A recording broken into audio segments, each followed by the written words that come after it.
the end zone, trying to keep the play alive. Falling down, he goes to the end zone. It's caught. He got it. Touchdown.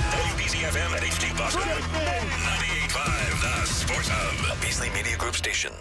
Sports Hub headlines. Presented by Celsius Energy Drinks. Celtics didn't have either Jason Tatum or Kristaps Porzingis last night, but against the last-place Washington Wizards, they were not needed in a 124-90 win at TD Garden. Peyton Pritchard led the Green with 20 points. They've won 16 of their last 18 games. They have 4 games left in the regular season. They visit the Knicks tomorrow night. As for the Bruins, they let a 2-0 second-period lead get away. They lost in Buffalo 6-3. Goaltender Jonas Korpisalo was fine in the first period and then under siege after that. That was a back-to-back for both teams, and I think second period we spent quite a bit of time in our zone. Maybe we lost our legs over there, but yeah, they just hemmed us in quite a bit in second period.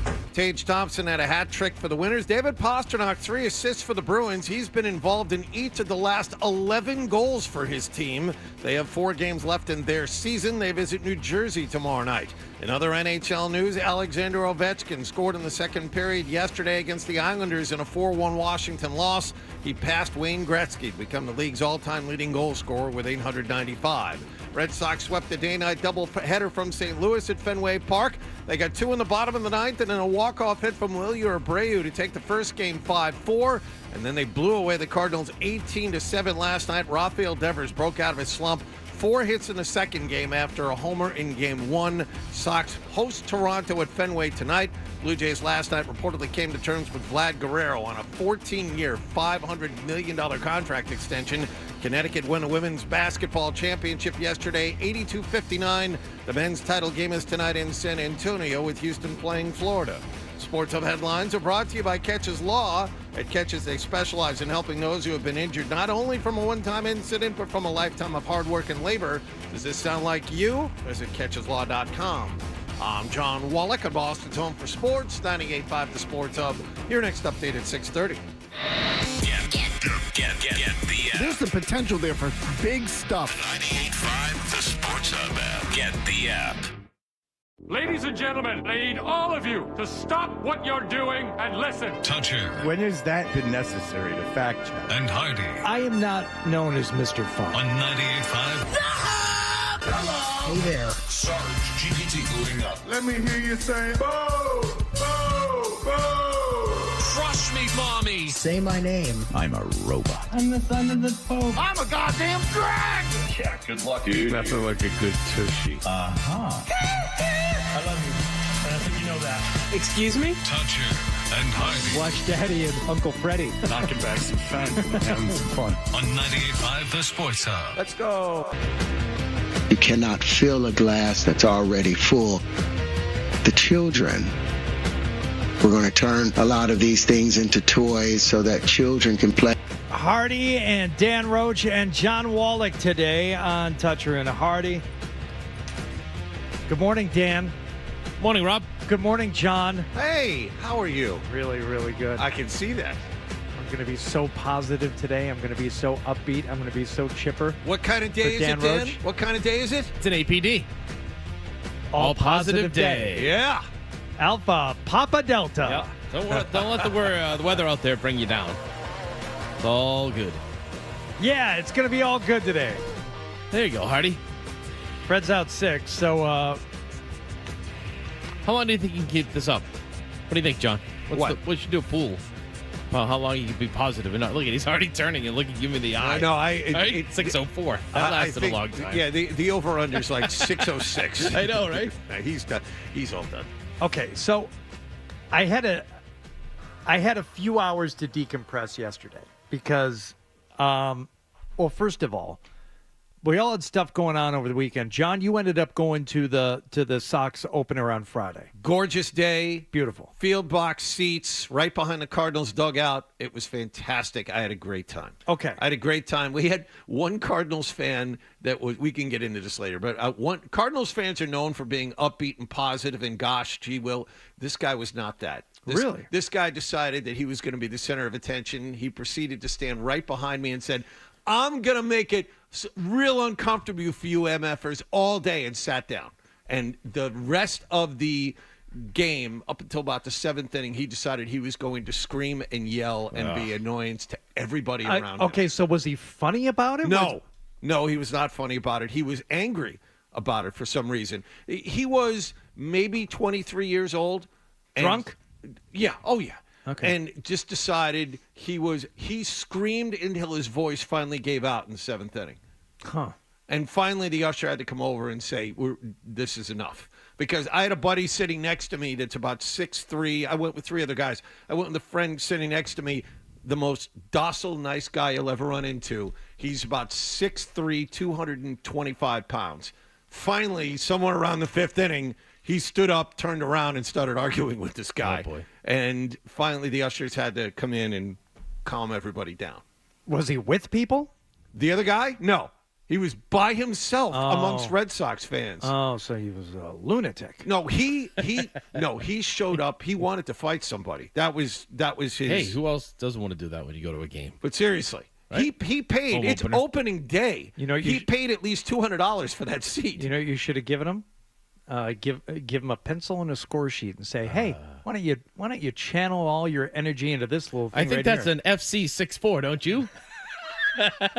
It's interesting you bring that up. There was an elderly woman sitting 3 seats down from me, Danny. She was at least 80 years old, was keeping My score. audience. And Does she have an oxygen mask? Yes. And you will. She's one of your Channel 4 fans. She had a Very T-shirt nice. on it said "Dan's Dames."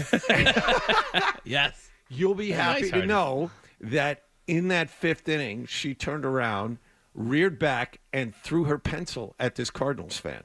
And therefore could not keep score anymore because she was so angry. Well, shame on her for not having a backup pencil. See, this is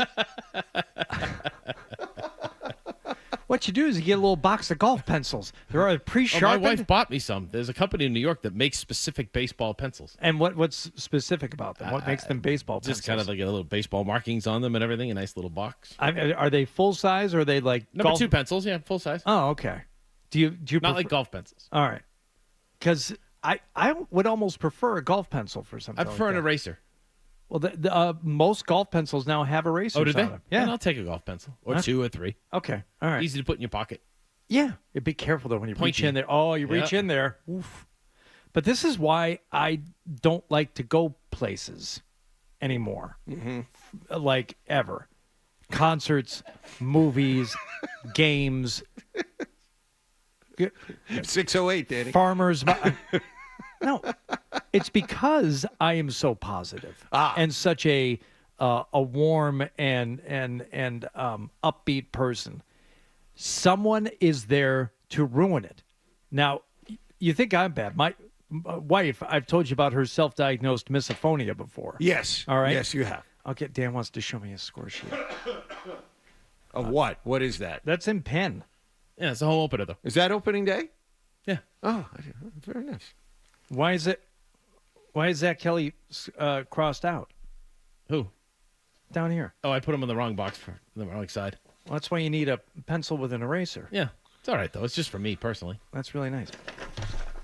Oh, I pretended to crumple it up and throw it away. That's nice. That's a heavy. That's a heavy sheet. Yes. That's good. I go to Staples and get copies of that one specifically made. And I have them in my desk drawers and everywhere else. Well, do you get copies on that heavy cardboard? Yeah. Yeah. Because I bring them, and I have these. So I have the good thing about this is, so when you're on like going into the clubhouse, you can put it in your side pocket. Say, hey, I forget what Devers did, and then walk, and you can check it out. Hey, Yeah. Raffy, you were 2 for 4, 2 for 3 with 2 walks, blah blah blah blah. So I have it all here. Does he nice. see you hold that while he's talking with No, you? no, I wouldn't do that while I was talking to him. Oh, okay. Prepare Just before. Does anybody ever take the paper out of your hand and then comment on the quality of it, like the business card scene in American Psycho? Oh, what is this? Stock 40, raised Helvetica in bone. No. I have a better question, Dan. Does any reporter come over to you and say, I forgot what Devers did in the 7th inning. Can you please help Sure. me? Does that? Hold on a second. Yeah, Raffy in the 7th inning, single to center. Does that make it move when somebody comes over and asks you for something like that? Make But a yeah, little, he moved a runner. little No. Duran was on. You know what I first. mean. You know, he moved to third on the play. Somebody asked you to consult your score sheet. All of a sudden, you got a little pre-seed dripping down the leg. See, like, what time is it, John? 6:10. No, that's Right? positive. 6:10. Let me be positive today. I am positive. I'm so positive I want to stay home and watch things without being bothered like that a-hole that was bothering John and his friends on Friday. Did you? No, I was getting on an airplane. He was on an airplane while I was going through this. Yes. Yeah.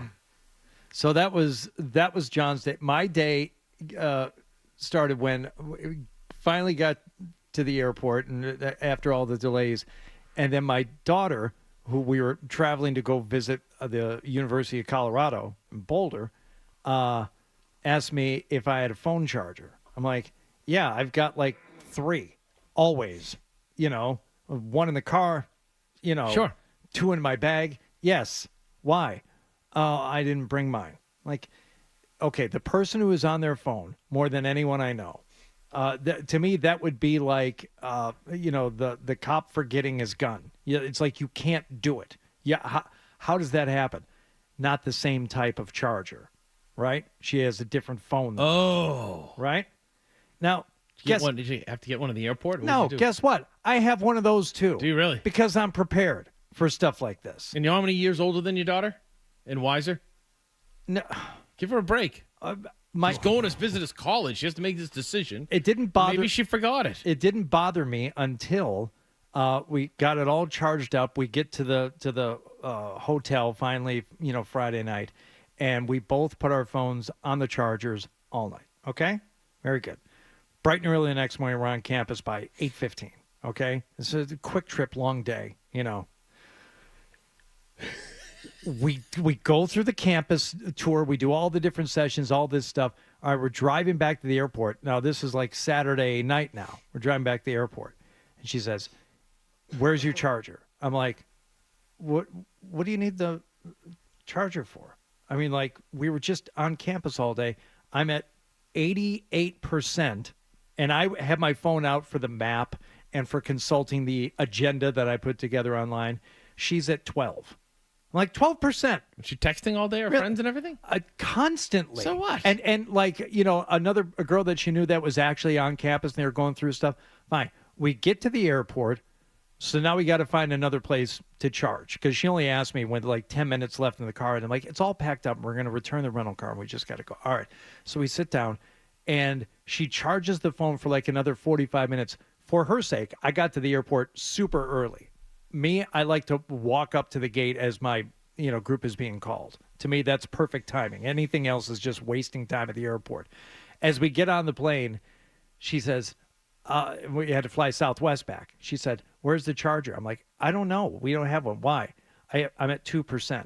I'm like, She goes, well, you handled that well, I'm sure. Yeah.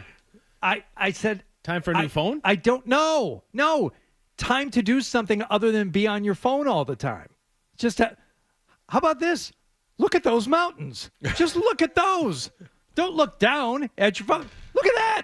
Look at that. Look at this. Talk to that person. You could do all these things. But we're on a Southwest flight. In-seat entertainment, non-existent. Oh. Right. Luckily for her, I also carried around her laptop for the entire weekend. So I had that in the bag, which she did not take out once. And I was just getting ready to complain about the fact that I had to lug her laptop around when it ended up saving the day and she was able to watch some stuff. But that's what crap. dads do. What's your problem? You'll do that forever, Hardy. My daughter's 26. Okay. So forever. That's my question. Yeah. When does never. When does it never stops? Never stops. Nope. The fact that she is a legal adult now changes nothing. I told my daughter, why don't you just put a pad on my chest for the ATM? Because you always she's still 26. Dad, you got any money on? It's on the counter. Take what you want. Wow. Still. So he's 26 and still asks you for money? Absolutely. Did she ever ask you why? No, because my wife knows better. She knows she's not going to get it from her. She knows me. I'm going to cry like a baby when I try to do her speech. The window is always at closed at the Bank of Pam. That's just... You know what I need advice from our listeners for, Hardy? is how to get through that speech, the day of the wedding. She already she yells at me all the time, Dad, if you cry and ruin the Jesus. And I'm like, wow. I don't know how I'm going to get through it. I don't. Do you have to give a speech? Yeah. Yes, absolutely. It's tradition. Father of the bride gives a speech. Exactly. Right. You ever seen movie Father of the Bride? He's usually paying for the whole thing. Yeah, come to think of it, my father-in-law did give a speech, and we had a pretty non-traditional ceremony and all that stuff. But even he grabbed the mic and gave a speech. Oh yeah. Now, question is, how long was the speech? Best advice I ever got was, it's very hard to give a speech at a wedding and not suck. So the shorter it is, the better. Yeah. I'd recommend that too. Steve Selesky was my son's wife's dad. He gave a perfect speech. Had it kind of written out too, so we could just kind of recapped and everything else. My with her. father-in-law. Can you do something without a prompter? Are you capable of that? I don't think so. But my wife doesn't want me to. My wife doesn't want me to have I usually when I speak, when you guys go to different places and everything else, I just put a couple notes down if I have to, and then you just go. Okay, I'm sorry. She doesn't want me to do that. I'm sorry to cut you off, John, but just briefly, what I would say is I think your wife's instincts are correct here, in that you are so. Let's face. I'm not busting your balls or anything. I'm not really. I'm not about to make a joke or anything. You are so well spoken, and you are so, deliberate and confident in public speaking. I think your best bet for this would be to prepare nothing. I think I'm going to have to. Just prepare walk up nothing, there. really. She wants the opposite. Who does? My wife, she wants it written out, and she wants to read it before I do it. Oh, boy. Yeah, 'cause she doesn't want me to go off the There are a lot of and checks and offend balances anybody. here. My God. I think it would be, in that moment, I think it would be if I were sitting there, I'm like, here's Dan Roach. It's going to be this eloquent, opening day-esque type of, waxing rhapsodic on fatherhood and giving away. I think it would be much more endearing and poignant if you were to get up there and say, I purposely didn't prepare anything because the thought of speaking up here today terrified me. I knew I was going to break down. All I really want to say is, it's been the absolute joy of my life raising you and your brother. And to see you now embark on that same journey fills my heart more than words can say. So to the happy couple, I say, Ooh, cheers. sold, huh? That's it. That's it. And just be heartfelt, poignant, in and out, 45 seconds. Really? Well, here's the problem, though. I For the think amount of money I'm paying, no way. Let's not forget who this day is about. Yeah, you. Exactly. You did. I thought that Dan would get overly emotional. 45 seconds is enough. It sounds like if he starts thinking about this, he's going to tear up, even though it's 45 seconds. Now that I'm thinking about it and seeing how Dan is feeling about it, I think if he had something else to focus on, like words in front of him, he'll forget about how emotional he is and just read the words on the page and then be done without crying, which seems to be the goal of the day. It's a tough one. I've been thinking about it for years. When's the wedding? July. 4 months. Prepare nothing. 3 months. Really? My wife totally disagrees with you. Well, have her call me. Yeah, let's get Pam. 12, can we get Pam on the phone? We can debate this. It'd be great. I will. The last time she was on the air was when I wrecked my face whitewater rafting down in Carolina. And the last line she used was, the face heals quickly. It's going to come back. And she said, he needs to keep his job because direct deposit is a wonderful thing. Oh. That was how she ended it. That was the end of the piece? They did a story on me when I wrecked my face. I'll frank this thing for you. Like Father of the Bride style. I will be your Martin Short. I will consult on all aspects of this wedding. Yeah. I'll jump right in. Well, I thought you said 150 Ed. I said do 50 ahead. 250. That guy's great. What else? I've been listening to that soundtrack for. I'm driving or whatever, and I'll listen to that soundtrack. That movie creeps me out in a couple. It's great. But there's a couple of a couple of creepy things. I don't like the end when he's like all consumed with seeing her stupid. before she leaves. Yes, it Like, wrecked the movie. I couldn't get to my daughter. I had to go. Yes, like, please. I hadn't had a dance yet with the bride. I'm like, Yeah. all right, now you're getting a little creepy, dude. Yes. There's no way that happens at a wedding, No. especially in your house or whatever. Right. Yeah, I thought they ended that, the last 15 minutes of that movie, a joke. Do you know who the...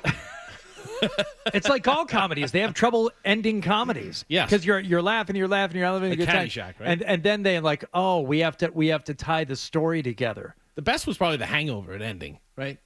Hangover had a Seeing great that in ending. the movie theater was one of the joys of my life. Yeah. Like, unexpected great. Right there you with know? raising a daughter. That's the speech. The two greatest joys of my life, raising you Yes. and seeing the movie The Hangover in the theater. Mm-hmm. That's actually a funny premise for the speech. Work off of that. Yeah. And how the two coincide. All right, maybe you Parallel. can be my speechwriter. Okay. I'm ready.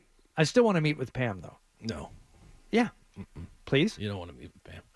I've met her before. I know. I like She's her better than delightful. you. She's a delightful Everyone does. woman. Yeah. Delightful woman. Why wouldn't the two of them get along? Really strict. Oh. Got to be careful. Wow. Okay.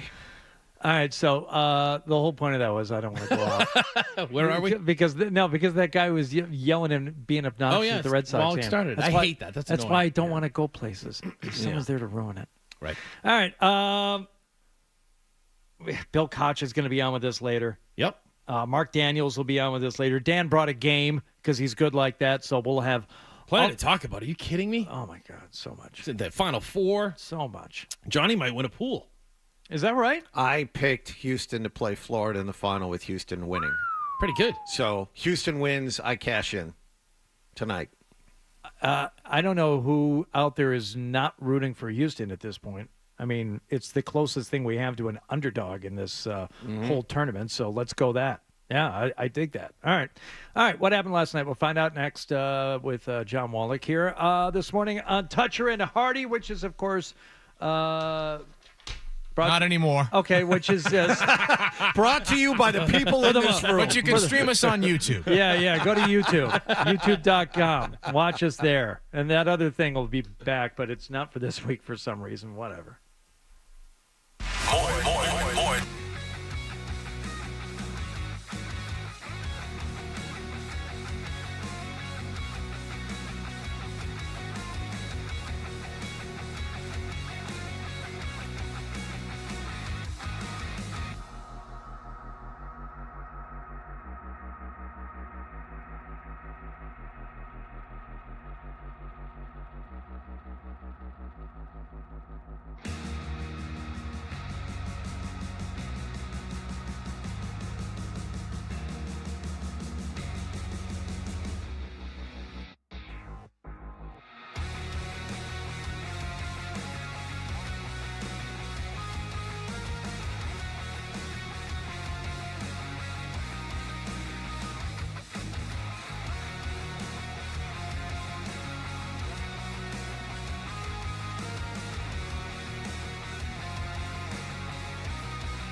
Got your finger on the pulse, Fred. Seldom right and never wrong. Right here. Is that toucher or is that target? I know, looks like a poodle. It's an effing poodle, dumbass. The Sports Hub.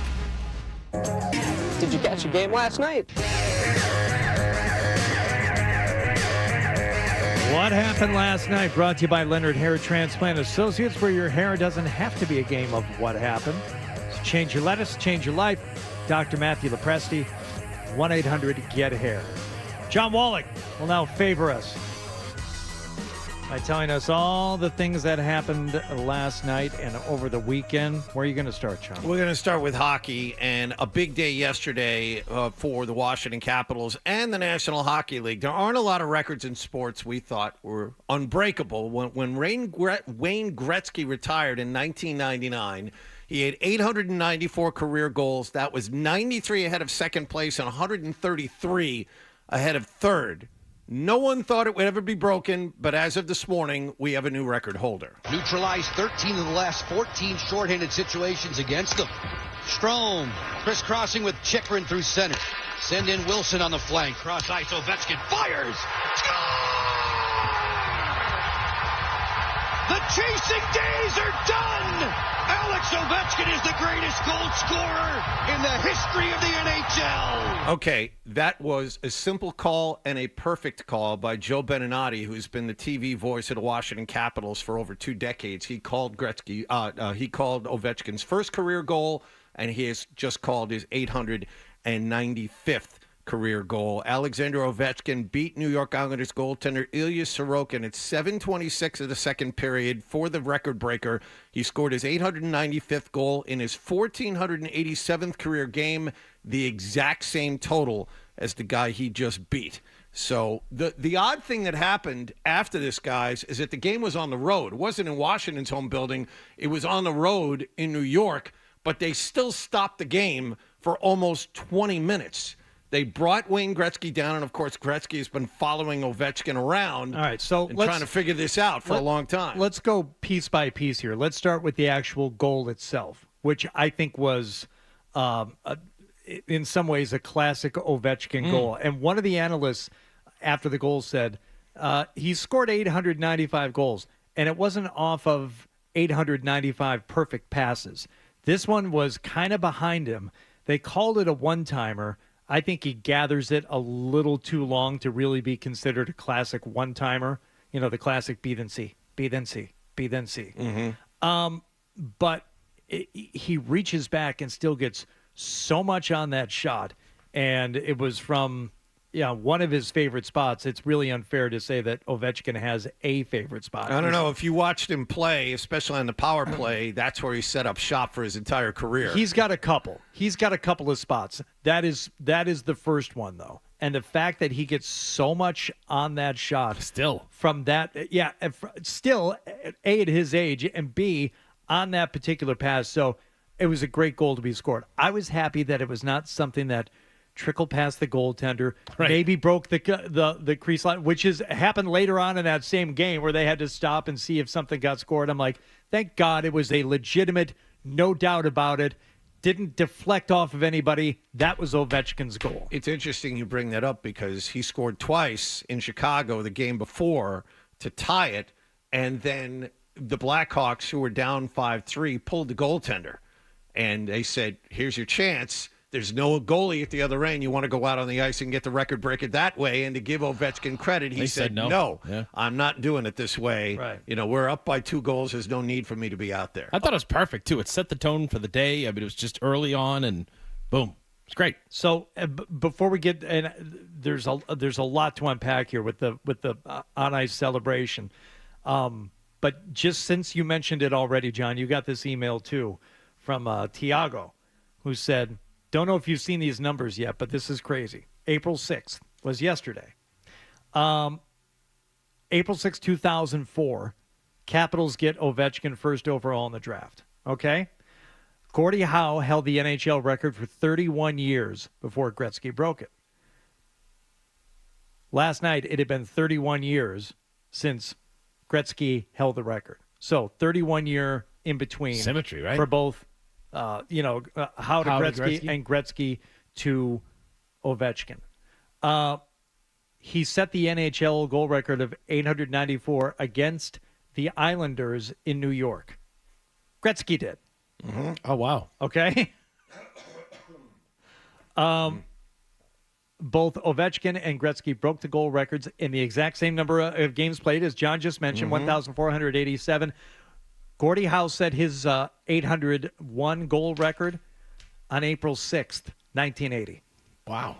And then Ovechkin That's did like it symmetry, yesterday huh? on April 6th. It's crazy. It's just, it's coincidence, but all right. It's the That's only like time it'll be mentioned, but creepy. that's... But it's like, I'll go back to, this one, you guys, did I You know tell who this would one? dig that? Al Cole. Because he invented his own system of numerology, and I'm sure he could find 17 some real is a very meaning. sexy number. Here. Yeah, I'm sure. Do you want another one? Sure. A baseball one? Sure. There's been 2 Moyers to play in Major League Baseball history. Jamie Moyer. Right? The first one was Ed Moyer, who died on November 18th, 1962. Mm-hmm. Jamie Moyer was born on November 18th, 1962. Isn't that weird? Uh-huh. Yeah. Thank you. All right, John, let's get to the... That's kind of creepy. So What just happened? I don't know. They stopped the game, Jesus, Danny. which they'll do. Hardy was talking symmetry and about all the numbers and everything else. That was that number. You don't think and you that's went to fascinating? Jamie Moyer. Okay. I just heard that. I thought it was fascinating. It is. It's All right, very go ahead. Sorry. fascinating. It's very fascinating. The last time the first and only time I tried to do a fantasy baseball draft, I had, it was like my second pick, Yeah. and I was panicking, and I selected Jamie Moyer. And I think Maz was at the draft.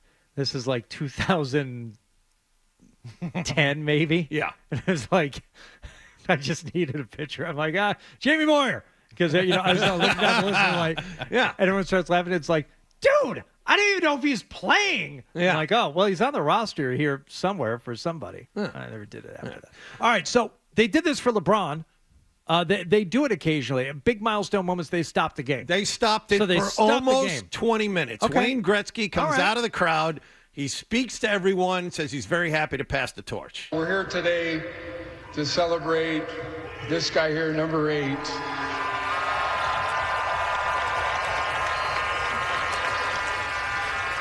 I can tell you firsthand, I know how hard it is to get to 894.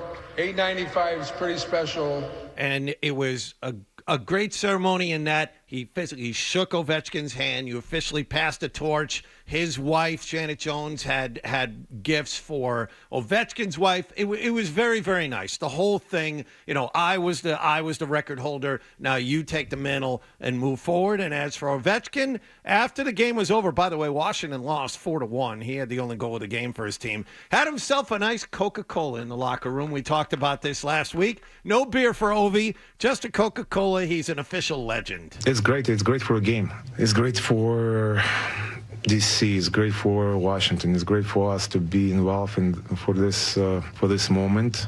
So now the question is, and it will be hotly debated for the rest of time. Why does Janet Jones look like that? Because I didn't recognize her when she was standing next to Wayne Gretzky. That was my question. How old is she? Yeah. Who is standing next to Wayne Gretzky? I don't know. That's not the woman I remember from Police Academy. That's not the woman I remember from American Anthem. American Anthem, very good call. Which yes. taught me things about life. Yes. Okay? Yes. What? She's 64. Okay, that's fine. Why change your appearance like Jennifer Grey style? I don't know. She doesn't even look like herself anymore. I don't know. Can't answer that, Hardy. All right. I'm sorry. That wasn't the question? No, that wasn't it. But I agree. I'm not sure why you would do that. She was a beautiful woman, and she decided to alter her physical appearance. I don't understand she's it. just changed her face so much that I'm like, what? Yeah. No, come on. Don't do that. I thought the best was Gretzky's reaction to the goal was really cool. He just had a big smile on his face, got up, started clapping. But also in the speech, he said, Gordie Howe's wife, I'll always remember Gordie Howe's wife, gave a nice gift to my wife, Janet. And he said to Ovi, Janet has a gift to give to your wife. And then he turned to Ted Leonsis, the owner of the Capitals, and said, by the way, when I did it, they gave me a Rolls Royce. So, you're on the clock. Yeah. You could also tell he either didn't know or couldn't remember the name of Ovechkin's wife. Yes. He knew the name of the owner of the Capitals. Oh, no, he didn't have any idea what Ovechkin's last name was. I wanted to know what the gift was. It was a little red bag. Yeah. What was it? Was it a necklace? Was I it think a it was watch? like a pin. I think it was a pin of some kind. Very expensive pin. What do you do with a pin? I don't know. You put it on like the Gordie lapel Howe's of wife gave Janet Jones a pin So Gretzky I saw that apparently- pin when I took care of his dog for one summer when he was playing for the Houston Aeros. I got that speech too. She picked out an 8-diamond ring for Alex's wife. Oh, nice. There you go. Why? Why 8? What's the significance Well, of 8? Gordie Howe was number 9. It's Ovi's number. And Ovi's 8. Oh. Yeah. So did she get 99 Duh. for diamonds? 99 for Gretzky? diamonds. Like Oh, 8 yeah. goals? Is that what Janet I Jones know. got? 99 9. diamonds? I know. So the question I was going to ask, Anastasia, right? That her name? Ovechkin's wife. All right, go ahead. Sorry, John. I was going to ask was, and it will be hotly debated from now until the end of time, who is the best goal scorer ever? Ovechkin has the record, but Gretzky is the far and away the best overall offensive player. For instance, Gretzky has 73 shorthanded goals in his career, which is far and away the record. And Ovechkin has 1 shorthanded goal in his last 16 years. So obviously Ovechkin is force offensively, but Ovechkin must have had a lot more in his first 4 or 5 years, though, because he's got more than he's under 20. Okay, yeah. Under 20. And so, needless to say, they kept him off that. But Gretzky, 73 shorthanded goals, I think is 50 more than second place. So that's the thing. And another part. And Gretzky's numbers are like his assist. The assist is like, what do you want? Who's the better goal scorer or who's the better player? Well, the better player is Gretzky, far and away. The better goal scorer, though, might be Ovechkin. I saw this in a couple of places last night. The average amount of goals scored in an NHL game when Gretzky was playing in the early 80s was 4. The average goals per game in the NHL now is 3. So you would think if you're going to score 895 goals, it is tougher to do it now than it was then when the average final score was about 7-5. But the assists, I don't know. Pure goal scorer, though, that's a good one because there's lots of different guys. You know, that you think of Howe, obviously, but, you know, Yager was a pure goal scorer, right? Brett Hull, he had that shot. Like, he was a pure goal scorer, right? Yeah. I was going to say Chris Kelly. I always thought he had just nice touch, but probably not in the same conversation. What about your buddy Wags? Your buddy Wags. Wags would be up there. Yeah. I would count him. Yeah. Timo Solani. Chief. Johnny Busick. I think it's Gretzky. But it was good the way it went down. To me, though, Bobby Orr's the greatest player who ever played the game. Okay. That's all. That's fine. He's like Curry. He changed the game. It was if we're talking about records in American sport that still matter, that might be the one.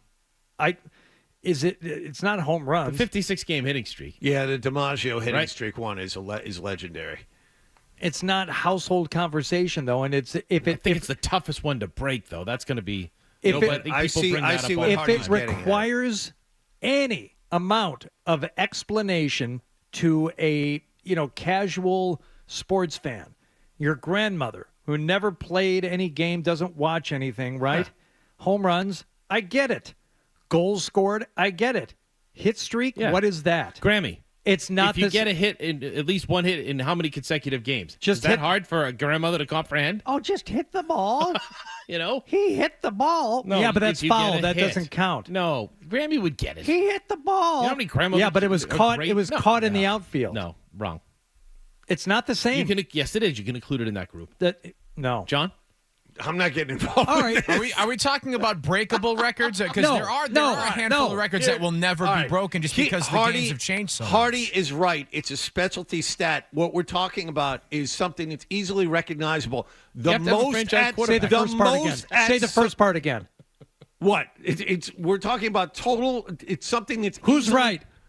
Hardy's right in this case. Thank you. Hardy's right in this case. Danny, I love you, but Hardy's right in this case. Now, you can't win in the NFL unless you have a franchise quarterback. There are baseball records, Danny. Danny, there are baseball records that are important, like most career wins, most career hits, but those are totals. That's not something specialized. All right.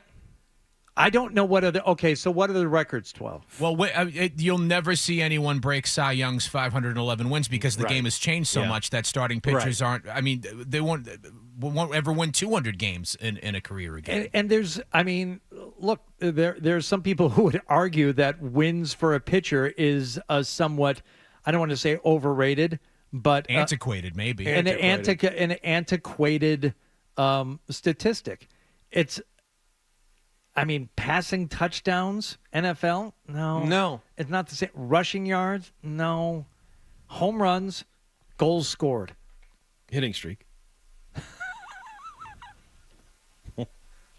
I don't think so. You know, Hardy, you're in charge today. You can break anytime you want.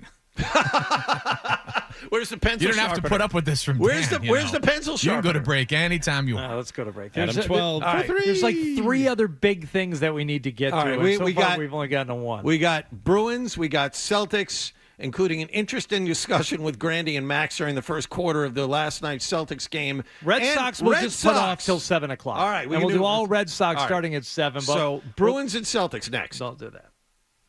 Break, Hardy. Essential Sports Hub headline presented by Celsius Energy Drinks. Buffalo rallied from down 2-0 after the first period. They beat the Bruins 6-3 last night. Tage Thompson, a hat trick. David Pastrnak, 3 assists for the Bruins. They visit New Jersey tomorrow night. Washington Capitals lost on the road to the New York Islanders 4-1. But in that game, Alexander Ovechkin scores his record-breaking 895th career goal. Celtics beat the Washington Wizards 124-90 at TD Garden. They've won 16 of their last 18 games. They have 4 games left in the regular season. They visit the Knicks tomorrow night, and the Red Sox swept the day-night doubleheader from St. Louis at Fenway Park. 5-4 in 10 innings in the first game, and 18-2-7 in the nightcap. I'm John Wallach on Boston's Home for Sports, 98.5 The Sports Hub. Your next update at 7 o'clock. You're listening to Touch.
hear more of Toucher and Hardy That's what I want on my tombstone. on the Sports Hub.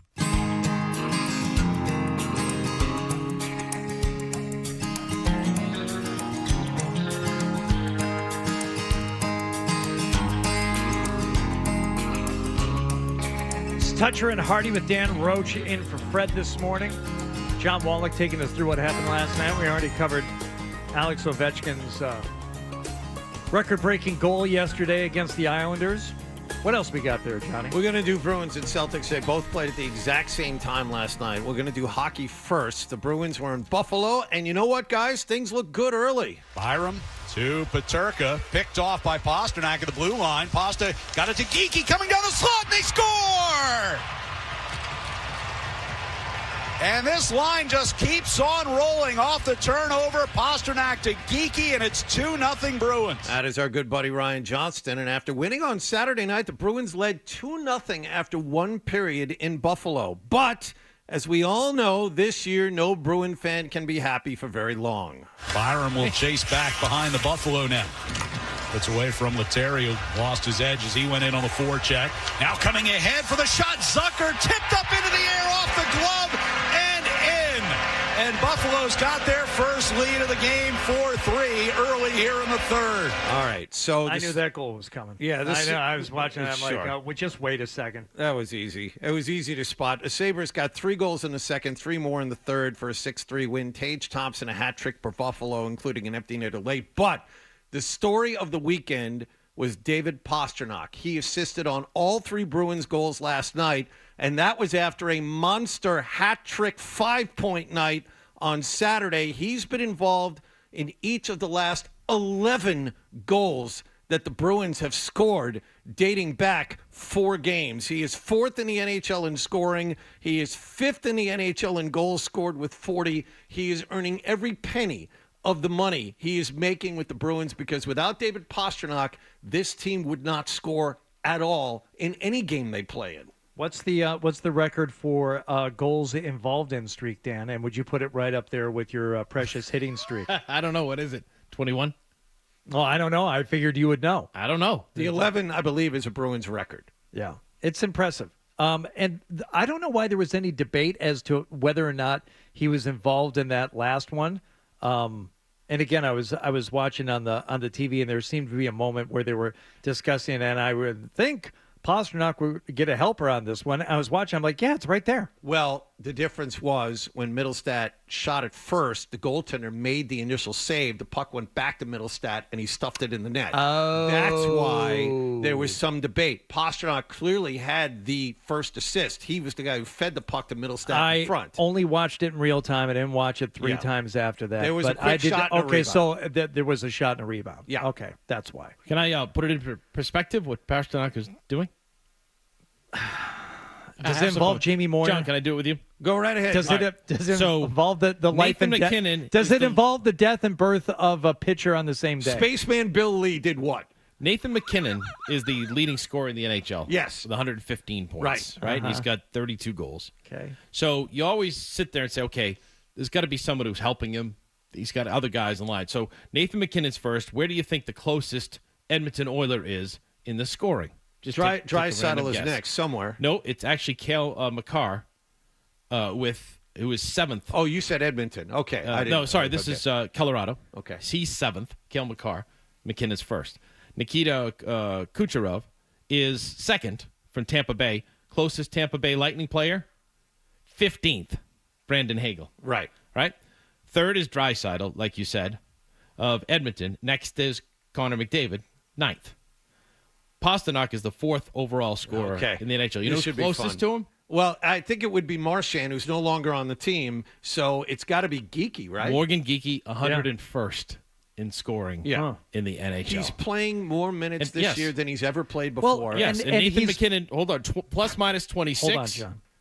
Kucherov plus minus 22. Draisaitl plus 32. Pastrnak -7. Okay, we have to get to this Celtic thing. Wait, one more Otherwise, thing. we'll miss it. No, we have to get to Come the on, Celtic Artie. thing. Celtics, real quick. We'll move to the Celtics. I think this will be worth it. They played a glorified exhibition game last night at TD Garden. They beat the Washington Wizards 124-90. Derek White 19 points. Peyton Pritchard 20.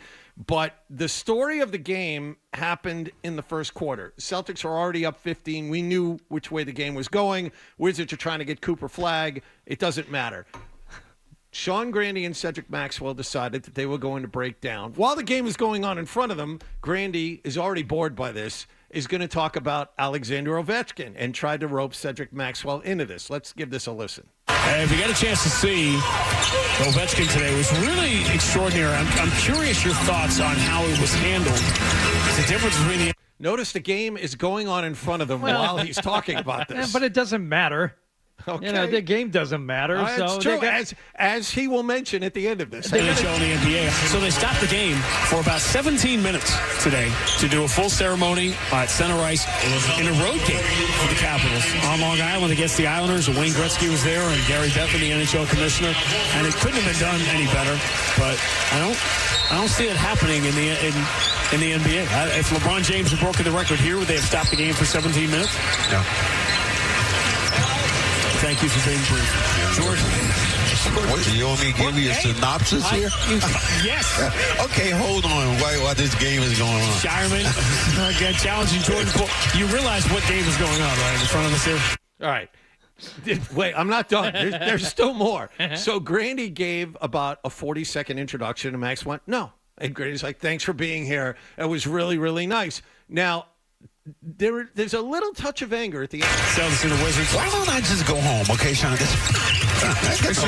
You're not excused. Because, as Danny Crawford once said to Doc Rivers, if I have to be here, you have to be. See, so Sean doesn't want to be there. Max doesn't want to be there. He certainly doesn't want to talk about hockey. It was a banner evening. They're fully acknowledging the fact that just being there is folly. Yeah. And that... there are a few games left in the regular season. None of these matter. Celtics are locked into the 2. Let's just play these and get to the playoffs. Gotcha. But, Max's analysis of Ovechkin was certainly worthy, I think.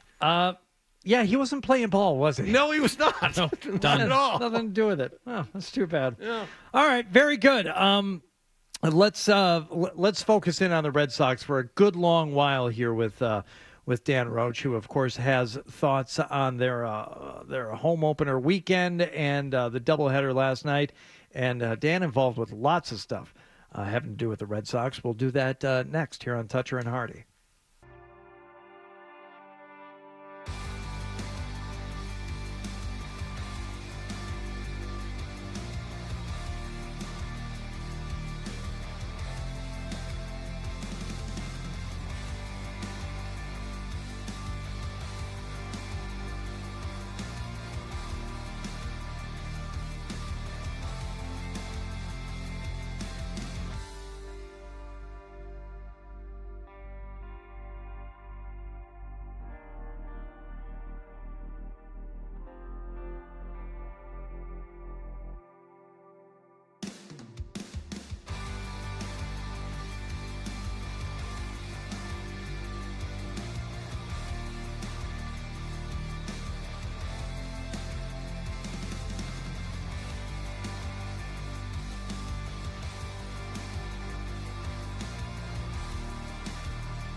WBZFM and HD Boston. 98.5 The Sports Hub. Beasley Media Group Station.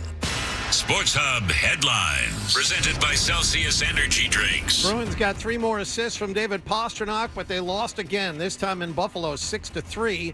Tage Thompson had a hat trick for the winners, and it all came after the Bruins had built an early 2-0 lead. They now have 4 games left. They visit New Jersey tomorrow night. Washington Capitals lost on the road to the New York Islanders 4-1, but in that game, Alexander Ovechkin scored his 895th career goal to pass Wayne Gretzky for the top spot in NHL history.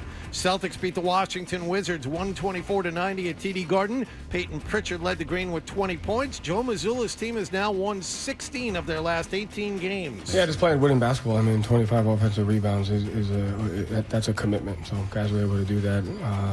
Communication, the little things, right? Like we obviously gave up some transition. You're going to give up stuff in every game. They have 4 games left in the regular season. They visit the Knicks tomorrow night. Red Sox swept a day-night doubleheader from St. Louis at Fenway Park. Rafael Devers busted out of his slump with a home run in Game 1 and 4 hits in Game 2. They won Game 1 5-4 in 10 innings, and Game 2 18-7. The Sox have won 5 in a row. They play Toronto at Fenway tonight. Blue Jays last night reportedly came to terms with Vlad Guerrero Jr. on a 14-year, $500 million contract extension. And Connecticut won the women's basketball national championship yesterday, 82-59. The men's title game is tonight with Houston playing Florida in San Antonio. Sports Hub headlines are brought to you by the 99 Restaurants. Visit the Nines the day after the Red Sox win and get a free kids meal with every adult entree purchased. You gotta love the Nines. I'm John Wallach of Boston's Home for Sports, 98.5 The Sports Hub. Your next update at 7:30. Boston plays here. Pritchard, half court, it's in the air. He got it! He did it again!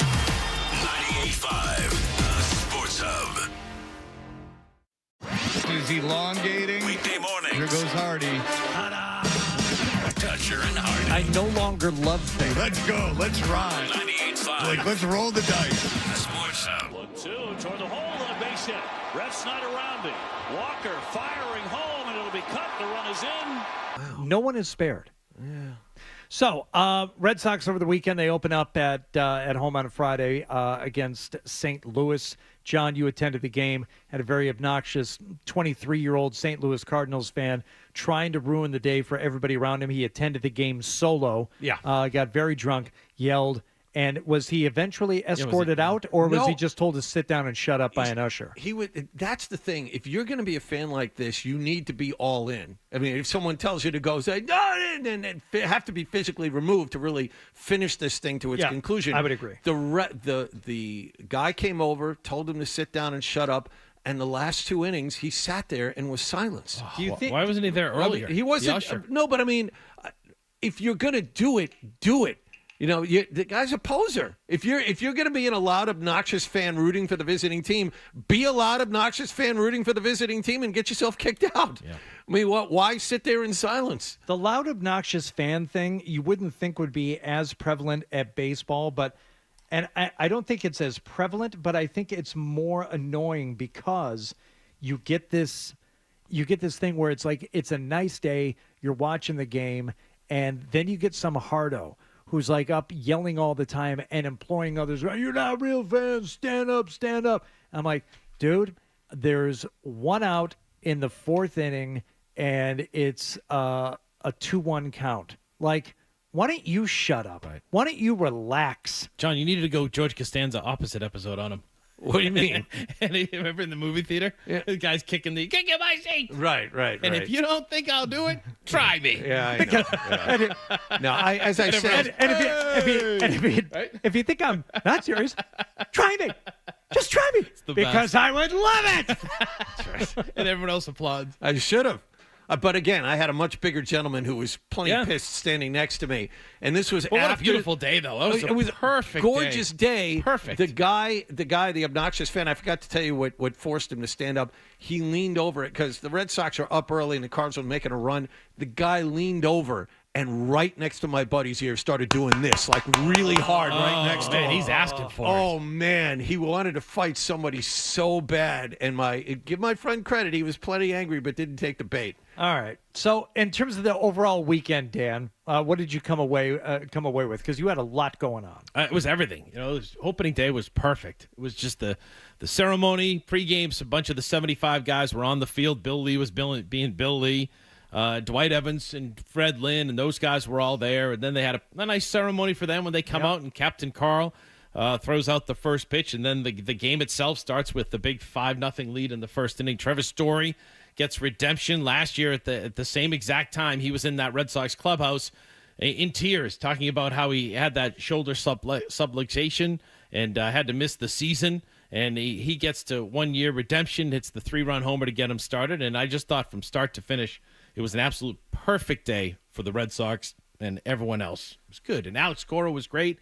Cora was great on Bregman. I think I sent that to you guys last night. How important he can be for this team, especially at Fenway. Let's see how this goes. People have no idea. I actually texted him last night. I said, don't show up at 6 in the morning, please.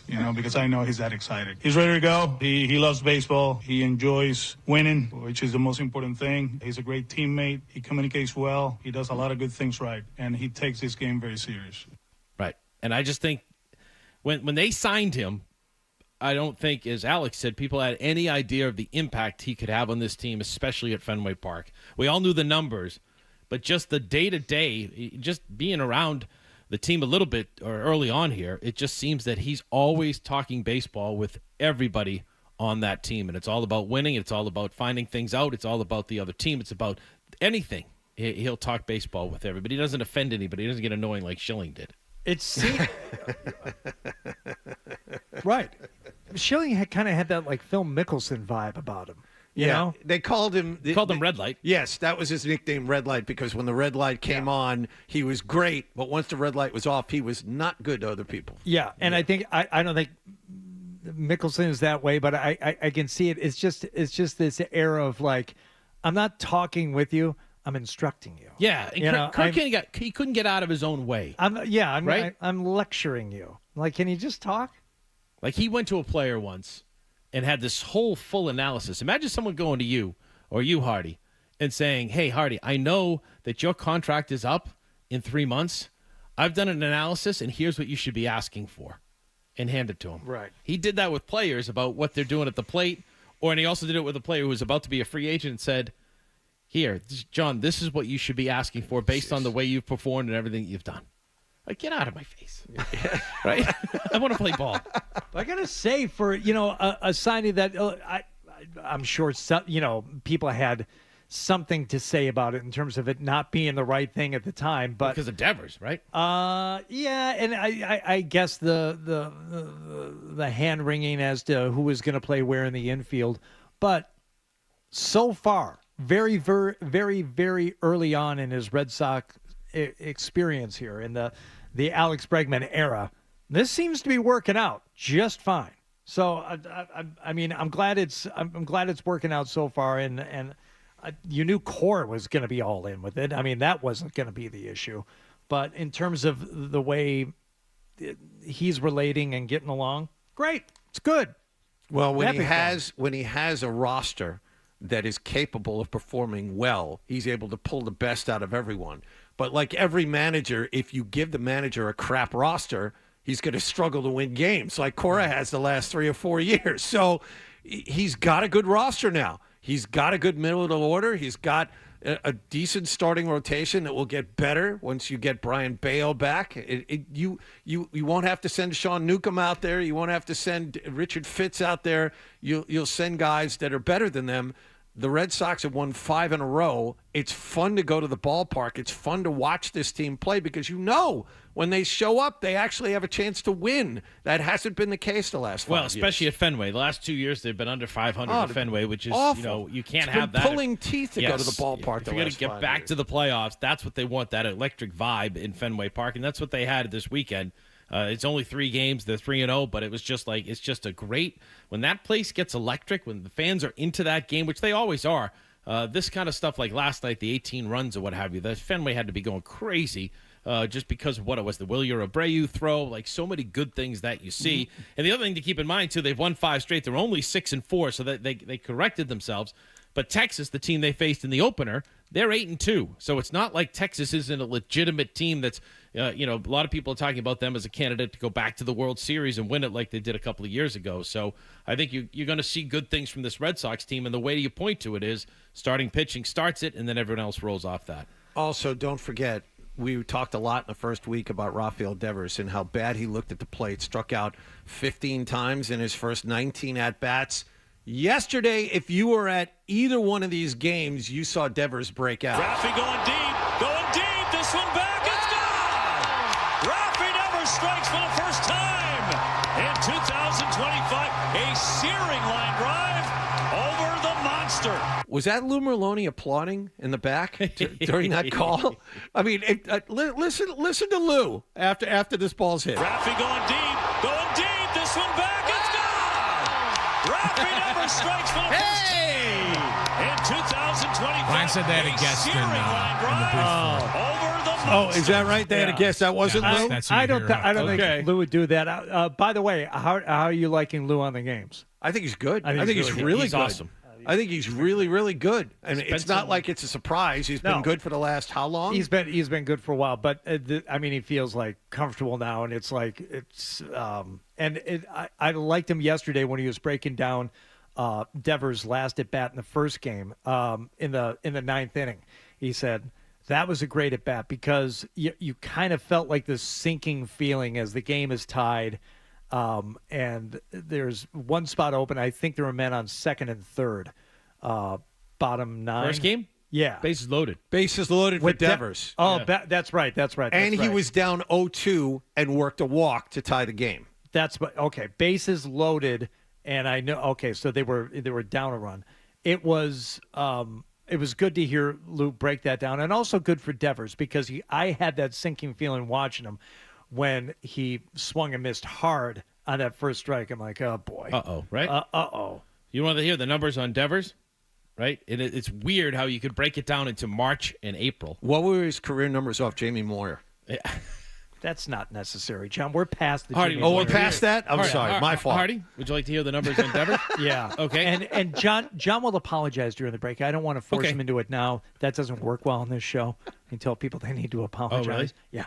It doesn't come over great. So in March, 0 for 19 with 15 strikeouts for Devers. In April, 10 for 19, 3 doubles, home run, 7 RBI, and just 2 strikeouts in the month of April. Yeah, he had a slow start. A little bit, right? Yeah. Historically slow start. Yeah. But he's back. He's like a tragically disastrous start. Yes. Yeah. We were comparing him to Pablo Sandoval at this time last week. Yeah. He wasn't good. No. Wasn't good at all. All right. So Devers is hitting. We got Bregman. We got Jaron Duran with this celebration thing. Now, Dan, you know what's going on with this. Yep. Do you want to talk about it? Do we want to listen? First? Okay, we'll listen to it first if we've got it here. I don't know if I do have it. It's the Wally head. This is Wally head. This is the new home run Top of celebration Monday, thing that's going on. I think I have it here, John. I somebody else has it, not me. Top of Monday.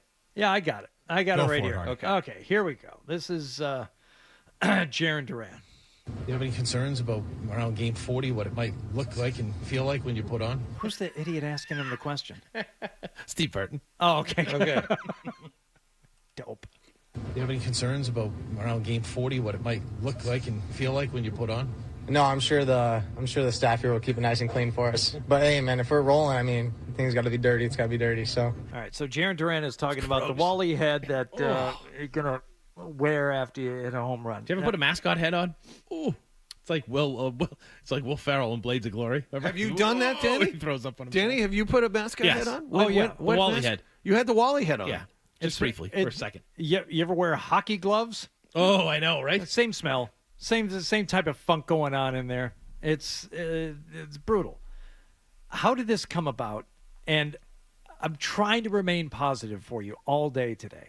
Okay. It was Jaron Duran's idea. The Red Sox have done what? The Massa dumbbells. Yeah. They've done the Boston Marathon medal last year. They've done the shopping cart after a home run. So every team has Is it a laundry cart or a shopping laundry cart? Laundry cart. Same thing, you know. No, it's not the same thing. All right. Watch the games. All right. You know, well, what can I tell you? Learn baseball. They're trying to have something, and Jaron Duran came up with the idea of the Wally head, but they felt like it was too big to actually have the Wally head. Who came up with the idea? Jaron Duran.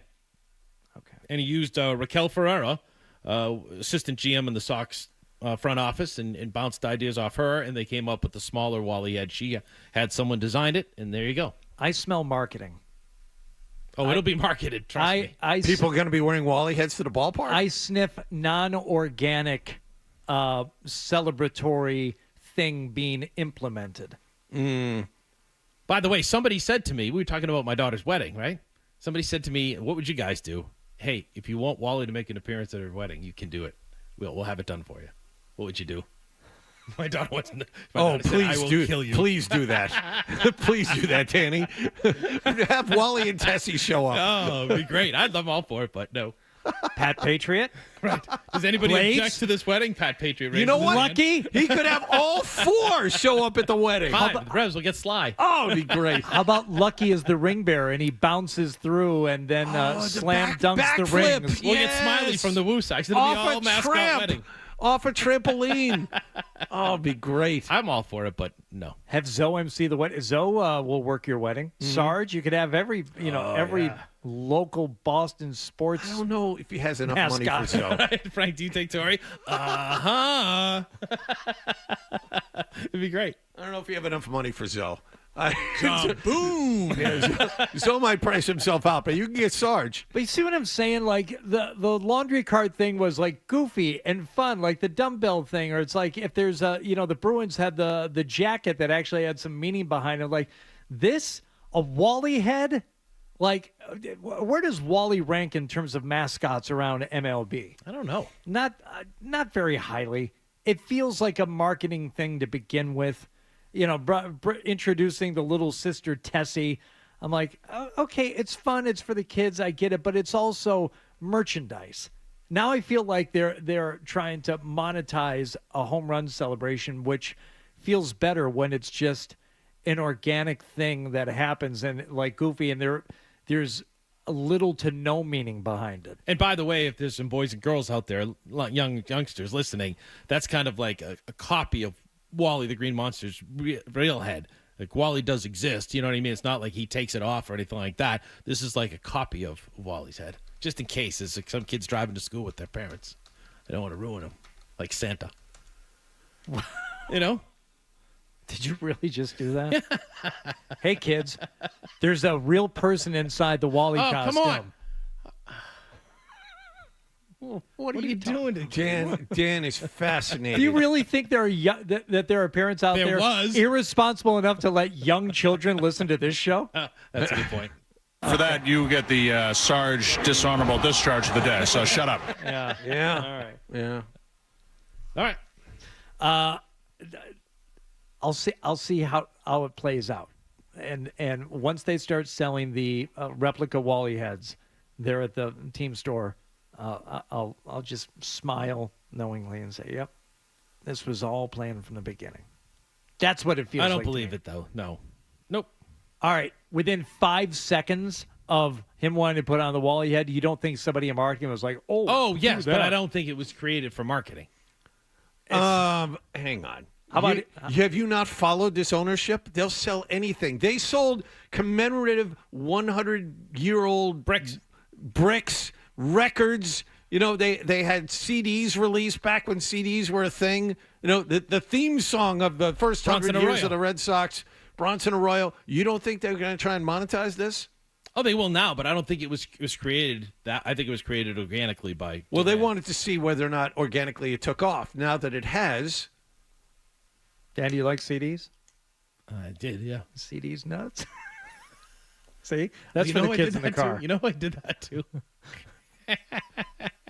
So remember that was a whole joke and everything like that? It still is in my house. I ran up during batting practice and came out and I pretended I was like, hey, David, someone needs you in the clubhouse. And he's like, ooh.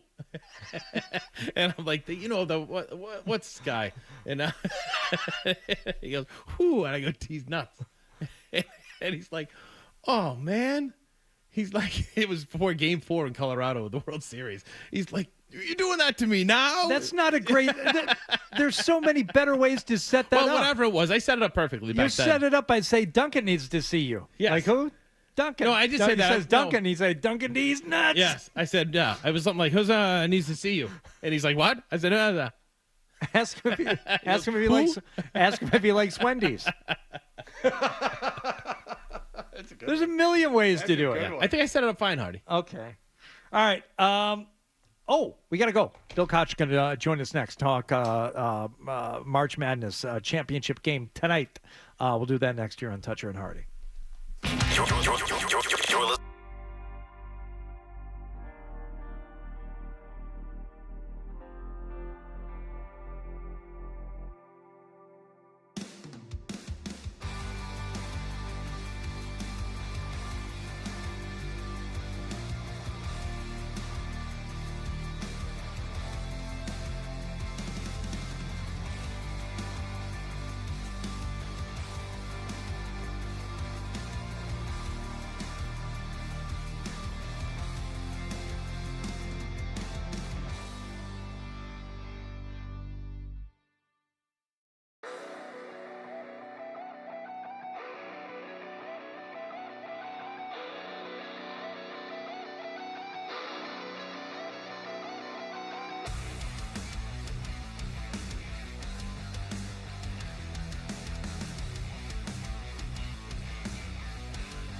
Hardy resumes on the Sports. Over to the left side and flag. 13 seconds. Flag to work against Roberts. Trying to back him down. Curls into the paint. Fadeaway jumper. Short. Rebound underneath. Malik Wilson of Houston gives it off. Now to Cryer. Cryer is fouled. 3 seconds to play. Cryer is fouled. He'll march to the other end for 2 free throws.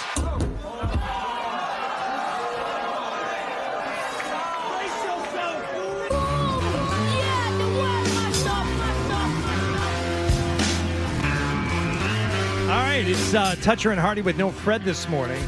He's going to be disappointed he missed another conversation here with Bill Koch, who covers the Red Sox, college hoops, and more for the Providence Journal. We enjoyed speaking with you so much a couple of weeks ago, Bill.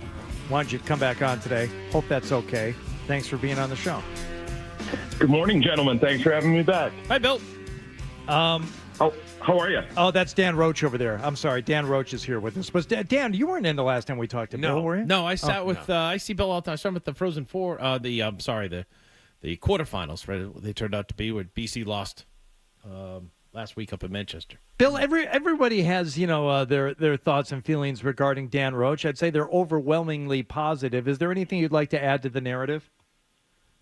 No, put me in the majority. Okay. Big fan of Dan Roach. Okay. I do. Hardy trying to just get any dirt. No, it's not even dirt. I just do like to say that he's got a very dry, edgy side that comes out every once in a while. If you push him enough. Usually is. Fred has to be here to do that. But yeah, if you push him enough, you get that side of Dan. You haven't seen that? No, maybe one of these days, if the Red Sox take a really bad loss on the road, and there's been like tough travel or something like that, maybe we get dark Roachy, but I haven't seen it yet. All right, I would recommend one thing to you, and then we'll move on. If you ever play golf with him and he's having a particularly good round, just start talking to him about how well he's playing. And saying like he's probably setting some kind of a personal record for the day. Yeah. And when he melts down, that is something to behold. That is you were something wrong that special. day. That's all. It was just a bad thing to do. As a human being, there's nothing else to say. I was just trying. I was being a dink. I told you. I was acknowledging. Oh, you know what? You shot in the front nine there, and I'm like, I got like the whole back nine to play. Leave me alone. Don't tell me. Oh, you shot a 39. Bam! I blew up. Who wouldn't? I'm acknowledging. You shot a 39? Yeah. Wow. And then I shot like 56 on the back. I got a picture of the scorecard. I'll find it. All right. Great games on Saturday, Bill. I don't know if you saw either one of them going down the way they did. I would have to say the most impressive thing to me was the end game defense shown against the Duke Blue Devils. If you want to stifle a great offensive team, that was pretty much a master class in how to do it.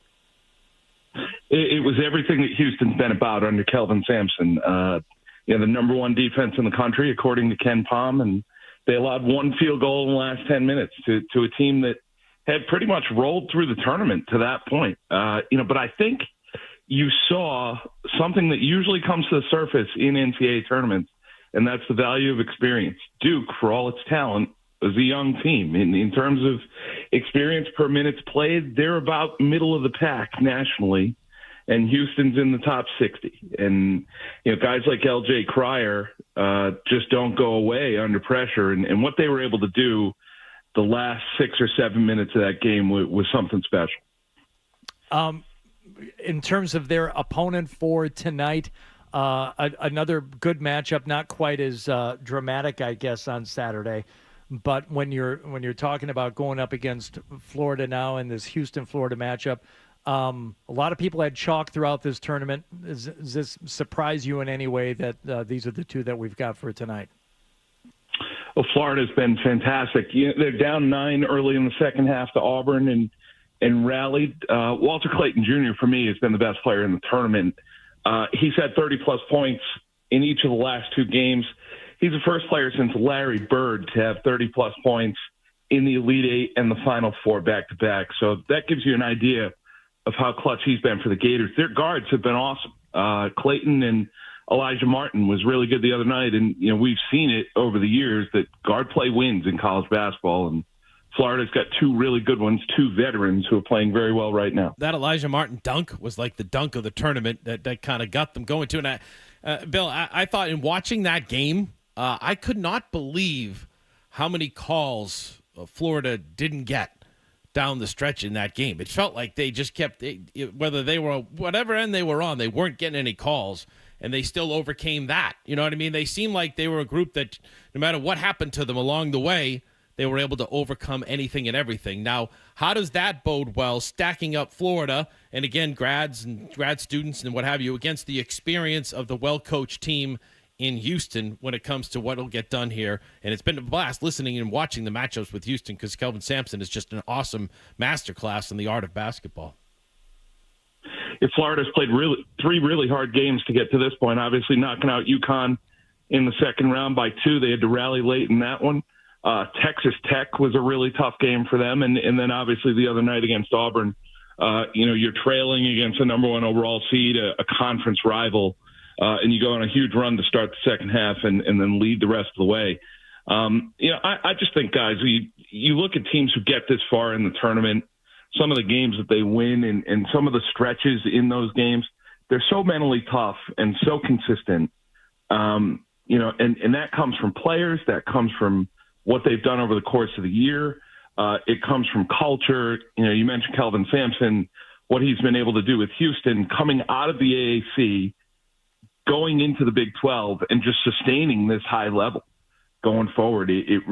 Teams like this who get to this point, who play on the last Monday night of the season, they just believe in a different way than everybody else. I wanted to get back to John Shire and Duke, who clearly had the most talented team, but are not playing in the national championship game. What happened to them in the last 2 minutes against Houston, to me, is all on coaching. And it seems to me, after watching what happened to Duke, John Shire can recruit. I mean, getting Cooper Flagg and Con Knippel and all of those guys to come play for him is one thing, and the school also does a lot of selling of itself. But I think his ability to coach that talent clearly comes into question, because after watching what they did to the ACC, it looked to me like the ACC was down this year, and they really weren't challenged until they got to a team like Houston that was experienced. So I ask you this, is John Shire a good head coach? I think he's a learning head coach. He's a growing head coach, but he's not a great head coach yet. Painful way to learn a lesson the other night, certainly. And you'd have to think that he's going to reevaluate the way he puts together his roster, maybe the way he tests his guys over the course of the season, because they hadn't really played a close game in the tournament. And if you look back early in the season, they made some of the mistakes that they made against Kentucky and Kansas when they lost games against them in the non-conference. And, those things have a way of coming up if they're not resolved. And, you look at Duke and you think, yes, they're very talented. They're going to have, they could have 3 lottery picks, with Flagg, Kneppel, and Malwatch, but none of those guys will be playing tonight. And I think there's a lesson there for Shire, and maybe a lesson there for folks who, want to cast their lot with a team that plays a lot of freshmen. That's primarily why John Calipari's at Arkansas right now and not at Kentucky anymore. Yeah, go ahead, John. I just wanted to ask, is this a loss? I mean, the doomsday people after Duke lost, that this is going to be a loss that sticks with Shire for the rest of his career. Do you agree with that? Yeah, I think generally if you're around this a long time, you have some tough ones along the way. You have some games that you'd like to have back. I'm sure Coach K could give you 2 or 3 that really hurt him along the way that he feels like he should have won and wants back. But you got to remember that Shire is really at the outset of this. This is really the first big season he's had, in terms of getting to a Final Four and, being number 1 and having, this talent. This was his best team by far. And it's going to hurt because the standard at Duke, obviously, is to win national championships. I also thought, though, Bill, it was a classic matchup of experience, like you mentioned in Houston, and a team that has freshmen, all over the place. And how well can they play together in critical moments? How many times have they been tested in critical moments when you got to have it, that type of thing? Because I thought they didn't get the ball to Flagg enough in those final 8 minutes, especially in the final 2 minutes, because the kid had incredible numbers. He missed that one shot. Everyone's going to remember that. But I just thought that guys looked like they were trying to win the game by themselves because they're all players of the year coming into those situations, as opposed to a well-coached team that has experience in the players that Sampson had in a team like Houston. Yeah, I think sometimes in college we forget that, these guys don't necessarily observe the hierarchy of the team. We see it in pro basketball all the time. In the NBA, who's going to take the shots the last 4 or 5 minutes of the game. The Celtics are going to get the ball to Tatum and Brown and let them create. And if they decide to pass it to Derek White or Jrue Holiday, that's fine. But they're going to have the ball in their hands. It's pretty much a rule. In college, sometimes we get away from that. I remember a few years ago when Oklahoma State got eliminated from the tournament, I think Cade Cunningham took one shot in the last 6 minutes of that game. And you would think to yourself, how could you not get the ball to the number 1 overall pick? Isn't it obvious that you would go to Cade Cunningham? But, sometimes kids lose track. And, I think Duke, certainly the other night, they should have played more through flag, the last 4 or 5 minutes. And ultimately, that's one of the reasons why they're going to be watching tonight. And that final shot that Dan just mentioned, it's not going to haunt Cooper Flagg. He's going to go on. He's going to have a career. However, whether it's, on the coaching for not imploring upon him and everyone else to get the ball to him and to, somehow get yourself to the basket, or if it's on Flagg himself, it's a big hiccup in that moment to not just drive down, try and draw a foul, just get to the line, get some points on the board, instead attempting that shot and then coming up short on it. Yeah, that's one of the standout images from this tournament, unfortunately for him. Yeah, tough moment for him, obviously. If he had to do it over again, I'm sure he might try to get to the basket. But that's probably a look that he's comfortable with, that he's made, a lot over the course of the year. Contested jumper from the paint. It's a decent shot in that situation. And you look at him, 27.7 rebounds, 4 assists, 3 blocks, 2 steals. The kid is, like Hardy said, he was all lined up. He won every National Player of the Year award over the weekend. Right, he won the Naismith, and every award, and it's going to sit there on him for a long time. You know what I mean? There's no question about that. He is a spectacular player. If you look at, the thing that impresses me most is the way he's able to read the game as such a young guy. He played this season as an 18-year-old. Some of the passes he makes in tight spaces. He made a couple passes early in the first half from the paint down to the low post for layups that, are just intelligent plays that guys his age just don't necessarily see. He's capable of being the chess master out there. And, I think once you get to the NBA, spacing being what it is with better teammates, his game is only going to go. It's only going to grow over time. He really is a fantastic talent. All right, I'm not asking you for a prediction necessarily, but what do you think will happen tonight in terms of how the game plays out? What should we be looking for, Bill? Well, Florida's the number 2 offense in the country. Like I said, Houston's the number 1 defense. So generally, we've seen these matchups in Super Bowls before. We've seen them in the NBA Finals. Generally, I would go with the defense, because I think it's easier to destroy than it is to create. I think Houston was really tested the other night.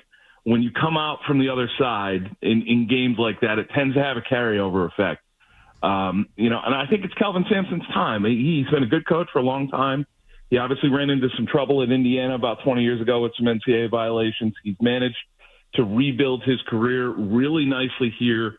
Houston's got great basketball legacy for a school that hasn't won a national championship. They've really got a rich history, and I think it would be fitting if they cap this off with a national title. I expect something similar to the other night. Very close game. Florida's a very good team. Neither team is going to run away with this, but I think Houston's toughness and ability at the defensive end makes the difference in a really close game, probably 1 or 2 possessions.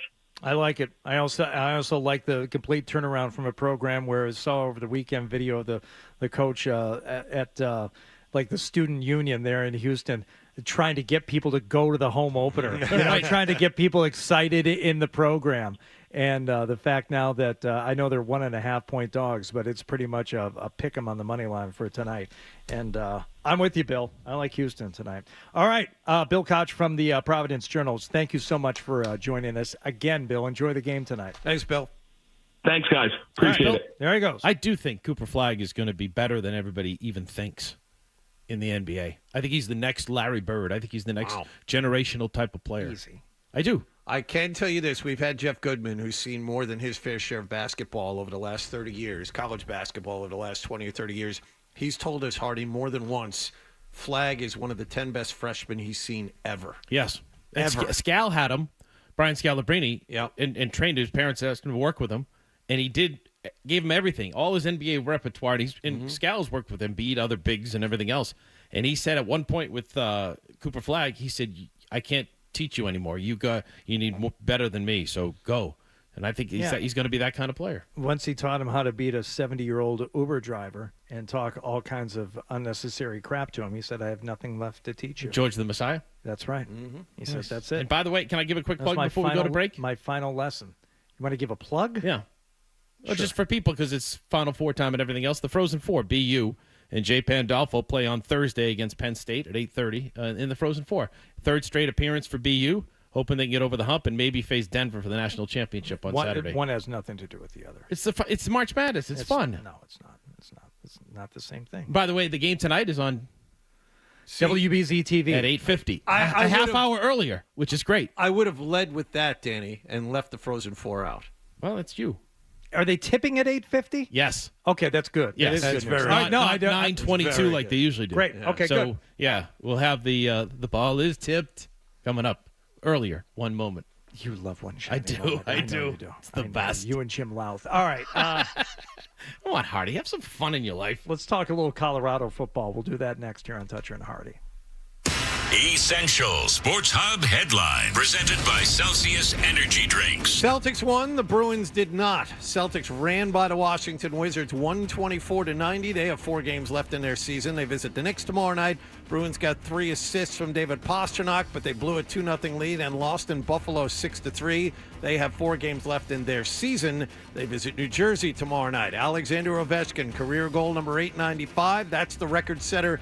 Washington Capitals lost to the Islanders 4-1. And the Red Sox swept the day-night doubleheader from St. Louis. They won the first game 5-4 in 10 innings. And the nightcap 18-7. They play Toronto at Fenway tonight. Sports Hub headlines are brought to you by the New Marlboro Country Club, now accepting memberships. Check it out at mccmembership.com. Do it today. I'm John Wallach at Boston's Home for Sports, 98.5 The Sports Hub. Your next update at 8 o'clock. Toucher and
Oh my gosh! First time, I think you get like so many points for signing your name, and I was almost below that in English. Come on. Yeah.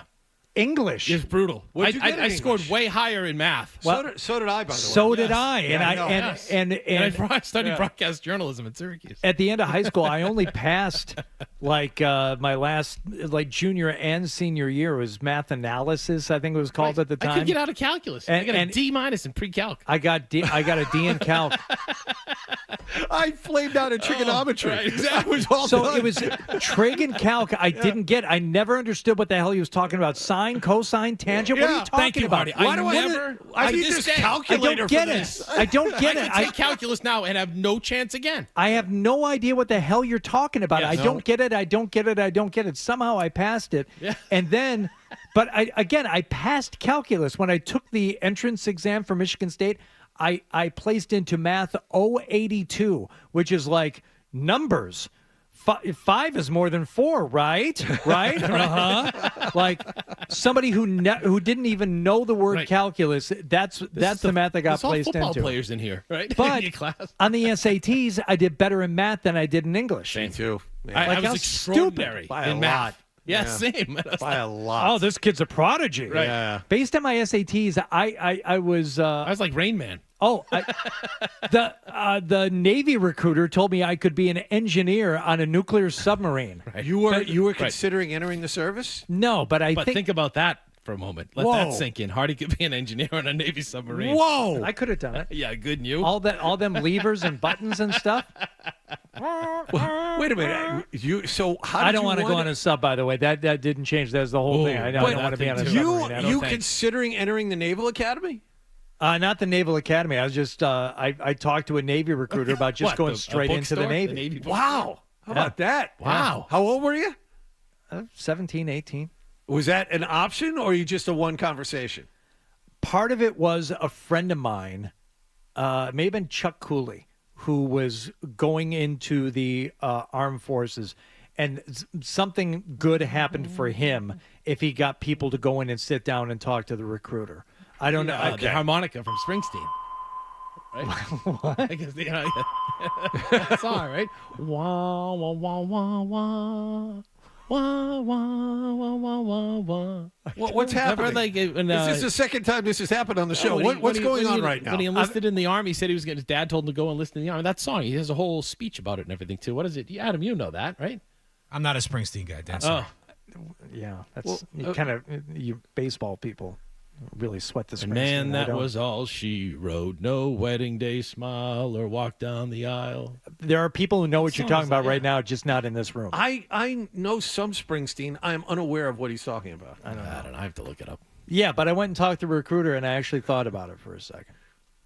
But I think, if I remember, I was there because it was like a referral. Like you do this, and you have to do like 1,500 fewer push-ups in basic, whatever it was. Yeah. All right, so I was at Colorado over the weekend, by the way, and Daughter is thinking about going to school. daughter's thinking about going to UC River. Boulder. Thank you. That campus is unbelievable. Oh my God, it's great. But going into the bookstore, I'll go poke around here in between sessions here and take a look. They have Coach Prime sweatshirts. Oh, geez. I took a picture and sent it to somebody. Like, Really? This is obnoxious. Yeah. This is obnoxious. Do they sell those big ass sunglasses too in the bookstore? I didn't see those. What are they called? Blenders? Whatever they're called. That's like Penn State. You walked into their bookstore and when Paterno was there, and it was the huge, the stand-up cutouts of Paterno's shirts, jerseys, everything Paterno. And then half the stadium, we say Jopa, you say Turno, Jopa, Turno, back and forth, 100,000 fans. How'd that work out for you? Yeah, not well. No.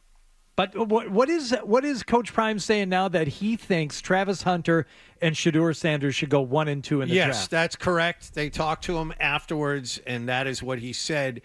Obviously, Travis Hunter is going to be a top 3 pick or at worst top 4 pick in the draft. But the question is, Shedeur Sanders had a really good pro day against air, but he had a very good pro day.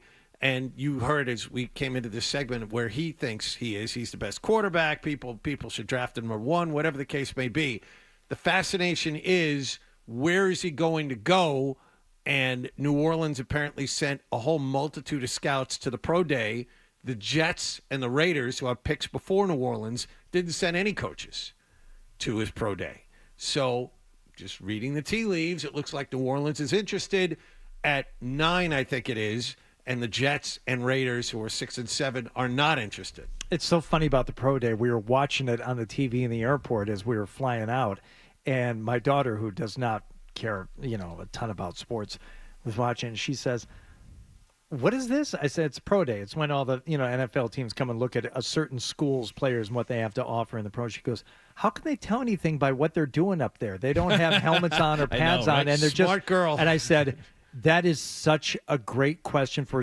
I mean, honestly, that's like, you're right. You're right, and there is no answer to it other than you are smart, and we are all dumb for even talking about pro days. Correct?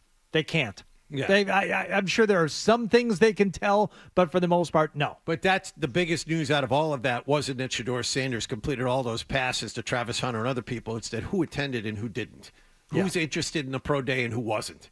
Should New Orleans be interested? They need a quarterback. I would be if I were them. Every team needs a franchise. Dan, listen to me now. Every team needs a franchise quarterback if you want to win the Super Bowl. Somebody told me that just a week or two ago, and it really stuck with me. Mm-hmm. Who was that, John? I don't remember. I don't remember. Somebody really smart who was impassioned about that thing. So where do you think he'll go? NFL teams needing a quarterback. You know what? I think he's going to go third just so the Patriots can get that pick. I still think he might go third to the Giants, despite all the smoke screens or what have you. I don't think I don't think he's going to the Giants. I think it's going to take a trade of some kind to get them out of there. To get someone. I'm hoping to God that he goes third and someone looked at that pro day and went, "Oh my God, let's reevaluate things." Maybe the Giants should. I don't want to argue before we play the Masters game. I don't want to argue with you, Dan. And so I'll grant you, maybe the Giants should. It would have been smarter for them to gear themselves. When he goes number 3, I want you to go like Newman. I want you to go Roach. Okay. Right? Maybe they should. I'll be at the draft too, by the way. Oh, you're going? WBZ, yeah. WBZ TV? Yeah. Okay, nice. Channel 4. Okay. It would have been smarter for them. I'll grant you that. It could have been for them to, line things up so that they almost had to take him at 3. But they don't have to, and they're not going to. I don't think they are. I think they're riding with Wilson and Winston. That's what they're going to do. They've decided that's the plan. And you'd be happy with that? If I were a Giants fan? Yeah. No. God, no. I wouldn't be happy with that at all. So would you be happy if they took Sanders there or no? I think if I'm a Giants fan, something different. Oh, hell yes, I would. At this point, no. I don't. Would you rather have Hunter or Sanders at 3? If you're the Giants? If you're a Giants fan. I'd rather take a swing on a franchise quarterback if I'm the Giants. Hardy? Right now, for your needs for this year, no. I would not take Sanders because I think you wait another year and see if someone emerges that is more commonly agreed upon as a guy who has a chance of being a franchise quarterback in the NFL. There's just too many questions about if things all got out of whack and Tennessee and Cleveland both took Carter and Hunter, would you take Ward at 3? If I were the Giants? No, yes. If you were you. Yeah, if you're the Giants. Why would you else do this? Wow, Danny. Well, if I were starting my own team, like an expansion franchise. It works. You broke them. You see that? The Hamilton Humdingers. Right. They're in Ontario. The Winnipeg Blue Bombers. No, I wouldn't take a quarterback. No, I would not. They're not going to. They have their quarterbacks. They're not going to take it. As much as I want it to happen, I'm trying to speak it into existence. All right, we're late. Well, let's do Dan's game after the Hub Headlines here with Wallach on Toucher and Hardy.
the Sports Hub, a Beasley Media Group station.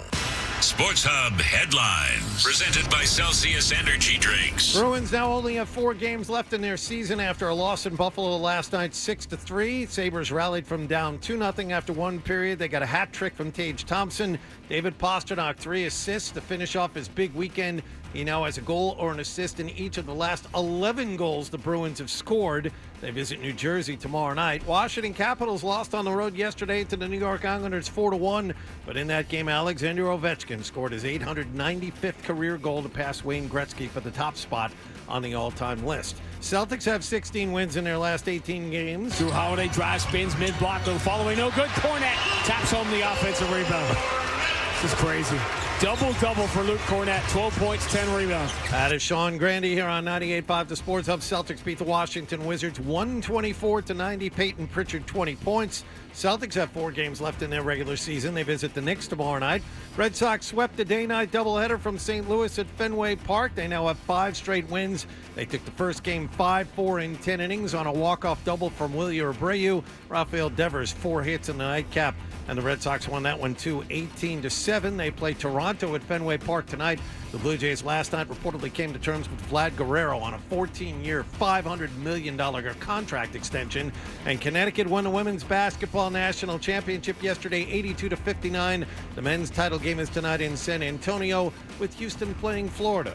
Sports Hub headlines are brought to you by Rodenizer Home Services. Rodenizer has some unbeatable deals on electrical and plumbing safety checks, new water heaters, and brand new AC systems. Check them out at Rodenizer.com. I'm John Wallach on Boston's Home for Sports, 98.5 The Sports Hub. Your next update at 8:30. Boston's best sports talk. There's an app for that. Download the Sports Hub app for loads of stuff. Absolutely free. Connect with the shows, get podcasts, and more. Get it where you get your apps. Or at 985sportshub.com. Half toucher. Dressed like a gorilla. Half Hardy. A big, beautiful ball of flame. And a whole lot of Boston sports. And I have had many offers to become an insider. It is Toucher and Hardy. Fred Toucher out today. Dan Roach with us here on 98.5 The Sports Hub. It is also Masters Week. Dan and I both wearing, well, you weren't wearing a Masters hat when you came in this morning. You have one in your bag. Yeah. For this reason right here? Okay. But I decided last night as I was laying out my clothes for the week, I was going to wear a different Masters hat every day this week. So that's fun for me, John. Nice. How many And I think it'll be fun. I think it'll be fun for you. How many Masters hats do I have? I probably have 5 that I bought. Sure. Hallways and everything like that. He's a legend. And he went and played the Augusta course. Wow. Came back with this for me. Wow. That's great. Ugh. Well, this is, I mean, it's Masters Week, so we yes. Dan always comes armed with a game. He's got a game today. It's a Masters game. It's going to be a multiple choice. You want you got a little theme music just to start us and get us in the mood? Yeah. How's that? That was good. Hello, friends. That's really friends. Ah, yeah. A tradition unlike any other. It's the best. All right, so what do we got Brian here? Lundquist? Okay. You have multiple choice I questions? got a lot of them, so we're going to get right to It's them. all written down. Check this out. Typed out. Who's going to keep score? You want me to keep score? Yeah, you keep score? Yeah, I'll keep Put score. John in one column and you in the other. How are we doing this? Are you going to go ask John a question, then ask me a question? Oh, you want to do that? Well, I thought it would Okay. be multiple choice and we each have a guess at each question. That's what I think guys we should pick. do. That's better. Let's do that. Let's do that. All right, so you ready? Yeah. Who was the first player to win back-to-back Masters? Was it A, Jack Nicklaus, B, Arnold Palmer, C, Tom Watson? I'm going to go Jack Nicklaus. Damn it. I want to go Nicklaus, too. Is that your final answer? Yes. Jack Nicklaus. All right. Supposed to hit the ding. Oh, there you go.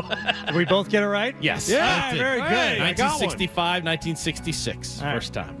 Who holds the 72-hole scoring record at the Masters? Is it A, Tiger Woods, B, Jordan Spieth, C, Dustin Johnson? Ooh, it's easy to guess Tiger here, isn't it? 72-hole scoring record. I understand. Help John. How many rounds is that? That's 4 rounds. You know what? I think it's Dustin Johnson. I was just going to say it's easy to pick Tiger because he was so damn good, but I think Dustin Johnson did it, and it wasn't that long ago either. Yeah. There you go. Wow. In 2020, 20 under see? par, There you go. 268. The previous record was 18 under par. Previous record holders were Tiger Woods and Jordan Spieth. Yeah. So, there you have it. I'm Other 2 for Masters 2. records, most victories, Jack Nicklaus. Most consecutive cuts made, Tiger Woods, 24. Oldest champ, Jack Nicklaus, 46. Youngest champ, here we go. Who is the youngest Masters champion? A, Tiger Woods. Wait a sec. You're just rattling things off now. Is there a question in here? Who is the youngest Masters champion? A, Tiger Woods. B, Jordan Spieth. C, Gene Sarazen. Ooh.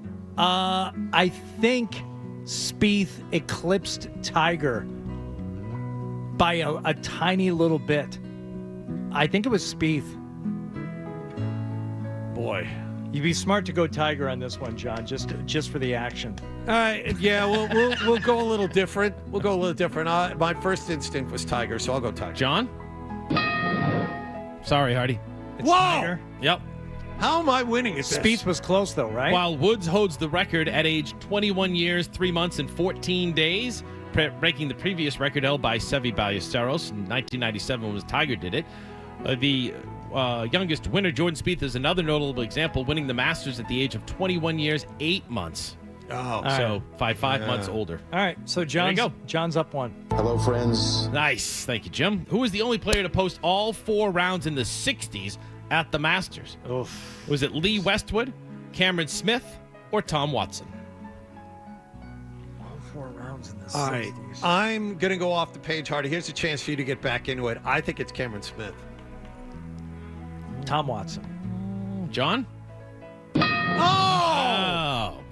In the 2020 Masters tournament, which was played in November, Cameron Smith became the first player to post all 4 rounds in the 60s, 67, 68, 69, 69. Son of a bitch. You're losing to me at this game. How is that possible? I told you, it's hard. How are you not winning this game easily? Who holds the record for most consecutive rounds in the lead at the Masters?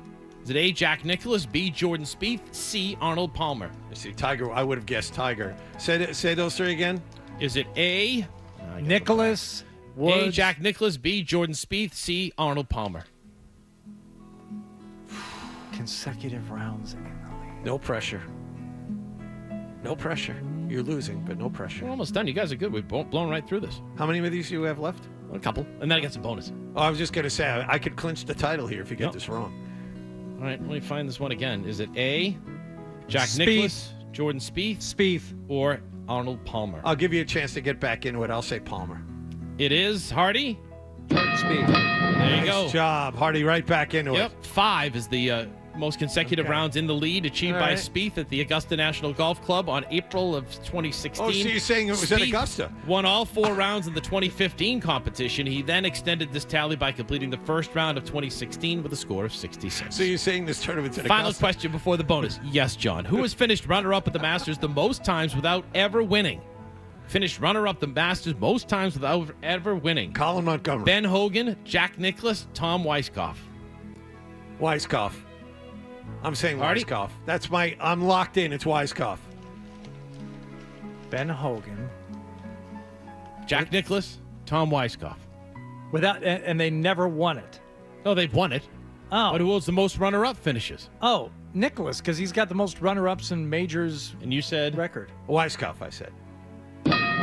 This is a trick question. All 3. So you both got it right. Hey! They hold the Masters, but they also share the record for runner-up finishes. Jack Nicklaus holds the record for most with 6, but on 4 occasions, they each did it 4 times. All right? Hardy loved that one. No, that's stupid. Want your bonus? Don't tell me this is my game. You want your bonus questions?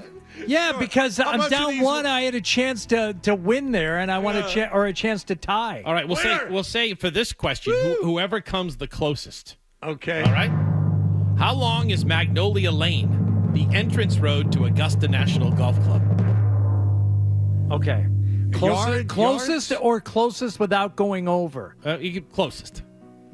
Is it yards? Yards. Yards. Okay. Hardy has been on Magnolia Lane. No, I've not been. You don't get to drive up Magnolia Lane when you go to the Masters. But you've been there. You've seen it. Have you not? I have not seen it. So you should absolutely get this right or be closer than me. Yeah, but if I say, okay, we both have to write down an answer because if I say 10 yards, you could say 11 yards. And if it's Okay. 50, you win. All right, fine. You write it down. It's in yards. Yeah. Danny, yards? Yards. Okay. All right, hold up your answer. I'm locked in. Hang on, I got to do it in big font. Here you go. Okay, there it is. It's this number right here. I have 200 yards. I said 75. Kilometers. Hardy. 330 yards long. Thank and you it was very paved much. in 1947. How many cabins are there on the grounds? Oh. I have no idea. Well, Butler Cabin, of That's course. easy, yeah. The famous Butler Cabin. All right, again, closest, and you don't have to worry about going over. How many cabins are there on the grounds? There You are. have to go first this time. No, we write them down again. Oh, we're going to write them? Okay, there you go. Keep in mind that we're tied here. Yeah, come on, friends. Okay. All right. How many cabins? Hello, friends. I have it written down. Thank you, Ryan. 7. I wrote down 3. Hardy.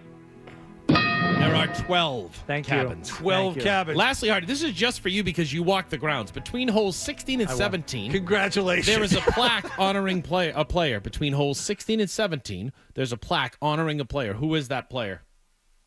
Gene Sarazen. Nope. Damn it. Jack Nicklaus. That's a point off, and we're tied. And, well, John, I'll give you one more. We'll do another bonus question. Which is more expensive at the Masters?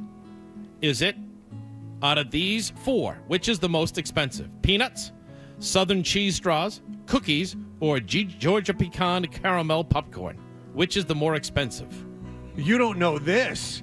You were there. You know what?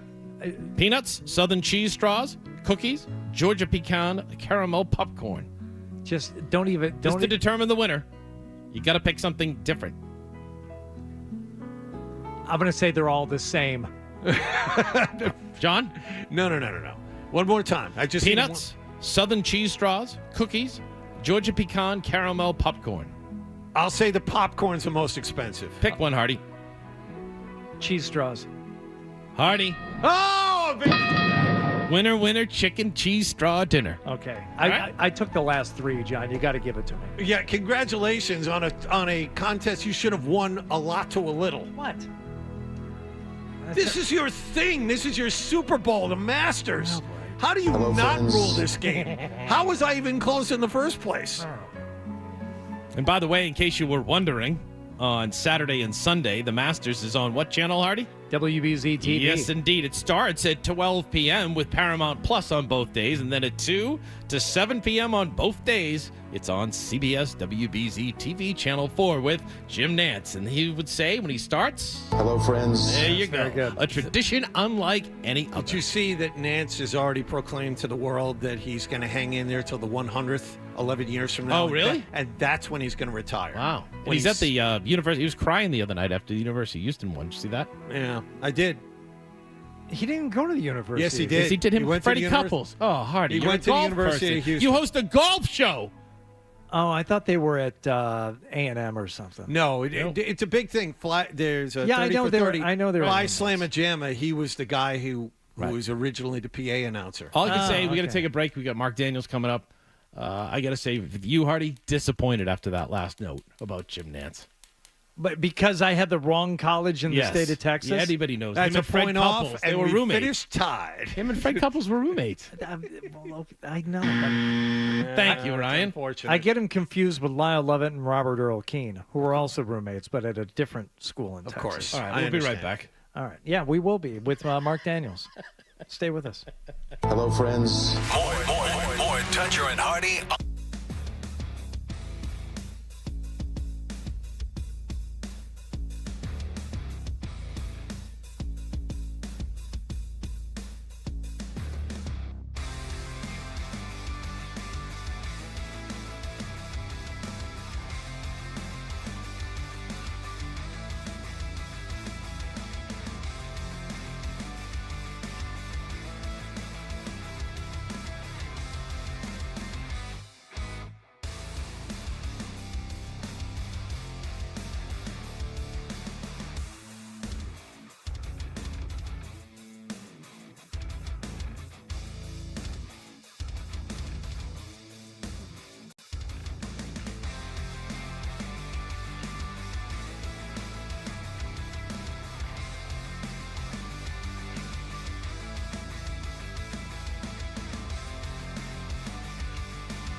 Is it really? I don't know. Now we should have Mark Daniels. Mark Daniels, hi. Can you guys hear me now? Yeah. Now we can hear That was you. on me, Mark. Sorry. Yeah. I was just saying that, like, growing up in New Hampshire, a lot of designer references. So, yeah, I get them all. Yeah, exactly. You know what's happening. All right. Mark, as I said, covers the Patriots for Mass Live. He joins us now here on Toucher and Hardy. How are you doing in this long build-up to the draft, Mark? Honestly, it hasn't felt like an off season. It's just been one thing after another. I mean, last week we were in Florida at the owners' meetings, get home, and we meet with the entire coaching staff on Thursday and Friday. It's busy free agency, and on top of that, we have a 6th-round quarterback who essentially requested a trade. So it's just been, no lack of storyline so far. And Phil Perry just noted a couple minutes ago that Vrabel said last week, Mark, when you were there, I write a letter voluntarily to the players to make sure that they voluntarily read it and voluntarily show up today, which starts that, right, with Christian Barmore. And I would say if you don't come to this one, I wouldn't come to training camp either or any other camps if you're a Patriot, right? Yeah. There's sort of like a new sheriff in town with the Patriots. I mean, you have to get on board if you want to stay on board. And I think we sort of saw that with Joe Milton. There's a reason they traded him before today. He didn't want to be in New England. And if you don't want to be here, Mike Vrabel doesn't want to coach you. And he doesn't want you to be here. So, yeah, right now, the offseason workout program, it's essentially conditioning right now. It's strength and conditioning, but guys can get into their playbook. Josh McDaniels can actually talk with Drake May about his offensive system, which is new. And for guys like Christian Barmore, it's huge. You get in, you actually start to work out, and hopefully the Patriots can get a resolution on Barmore because I still think there's some uncertainty about his medical clearance when it comes to actual football. But, that's huge, and it's fun. It's like not real football, but it's starting. We see the light at the end of the tunnel. All right, let's back up on Joe Milton here for a second, though, because you say if you don't want to be in New England, then, you're not going to be in New England, then, and that's fine. But is that the case with Joe Milton, or did he want to be in New England, but he wanted to have a more legitimate shot at playing quarterback here in New England? Because those are two very different things. Yeah, that's a good question. He didn't feel like he would be getting a legitimate shot to compete. For that reason, he wanted out of New England. He at age 25, he wanted to be on a team that would allow him the best opportunity to play, and he didn't see that at all with Drake May being 22 and the number 3 overall pick. So he made it very clear that he wanted to be somewhere else because he honestly didn't think the Patriots wanted him competing with Drake May. As a competitor, that's how he approached it. So I guess if he thought there was a realistic opportunity that he could compete for the starting job, sure, he would have stayed in New England. He didn't think that was the case. Joe Milton, as my colleague wrote yesterday, he thought he could beat out Drake May, and that's how he's approached it, I think, probably his entire career. He thought he could beat out Drake May and be the Patriots starting quarterback, and he wanted out because he didn't think they would allow that to happen. Now, it might be delusions of grandeur, and we'll see if he actually gets to compete against the highest-paid quarterback in the NFL, and Dak Prescott. But essentially, he wanted out because of what I stated. And interesting, guys. Interesting that a 6th-round pick has that type of pull. But hey, man, he wanted to go somewhere else, and they acquiesced. Okay, so a little bit more about this, though. Like the notion that he would somehow be a problem, for wanting to play and for wanting to compete for the job, and that's somehow blocking and interfering with Drake May's process. If Mike Vrabel is the hard ass leader that we believe that he is, and he liked Joe Milton in any way and wanted to keep him on staff, how is Mike Vrabel not able to go to him and say, "Look, Joe, you're 3rd on the depth chart right now. Now, if you want to make a run at the backup job, that's one thing, but in order to be here and to play here and to have a hope at playing here more, you got to realize that this is the situation." Like, shouldn't Vrabel have been able to impart that to him? I guess in a perfect world, yes, and then you let him play in the preseason and you trade him for more than, a 6th-round pick, essentially. I think starting this off with a new system with Josh McDaniels, they wanted to do best to support Drake May. And I'm not saying Drake May can't compete or he was scared of Joe Milton. I think the best thing for Drake May would probably be to have a supportive quarterback room with Josh Dobbs as opposed to someone who thought he might be better. I guess I go back to like the Mac Jones, Bailey Zappi thing. That relationship was not good. And Bailey thought he was better than Mac. And it created an awkward dynamic in the locker room, in the quarterback room, where the two quarterbacks wouldn't even watch film in the same room. Kind of petty, if you ask me. But I don't think the Pats did right by Mac in a lot of different ways, going back to Matt Patricia, but also putting sort of Bailey Zappi in that room. It wasn't a good dynamic for a younger quarterback. And I think if you're going to support Drake May, you have to take Joe Milton out of the equation, because, like, I don't think there's any question to the Patriots who their starting quarterback is. I don't even think there's a question that Drake May would beat out Joe Milton. I think they just wanted sort of a potential bad situation out of there. You know, they want everything to run smoothly going here forward, especially starting with a new program. Along those lines, it seems along what we see and hear that Mike Vrabel really is kind of separating himself from a lot of things from last year, and it's just he wants to create his own culture down there. And whether or not that played a part in Milton, exactly what you're saying, Mark, it might be all part of it too. It just seems that I'm starting from day one. This is my team. This is how we're going to do things. I don't want any distractions. If you're either on board or you're not, and that's what I need from all 90 of you guys as you come into camp. Yeah, it's interesting. All the leaders that have left this offseason, right, or either been released or signed elsewhere.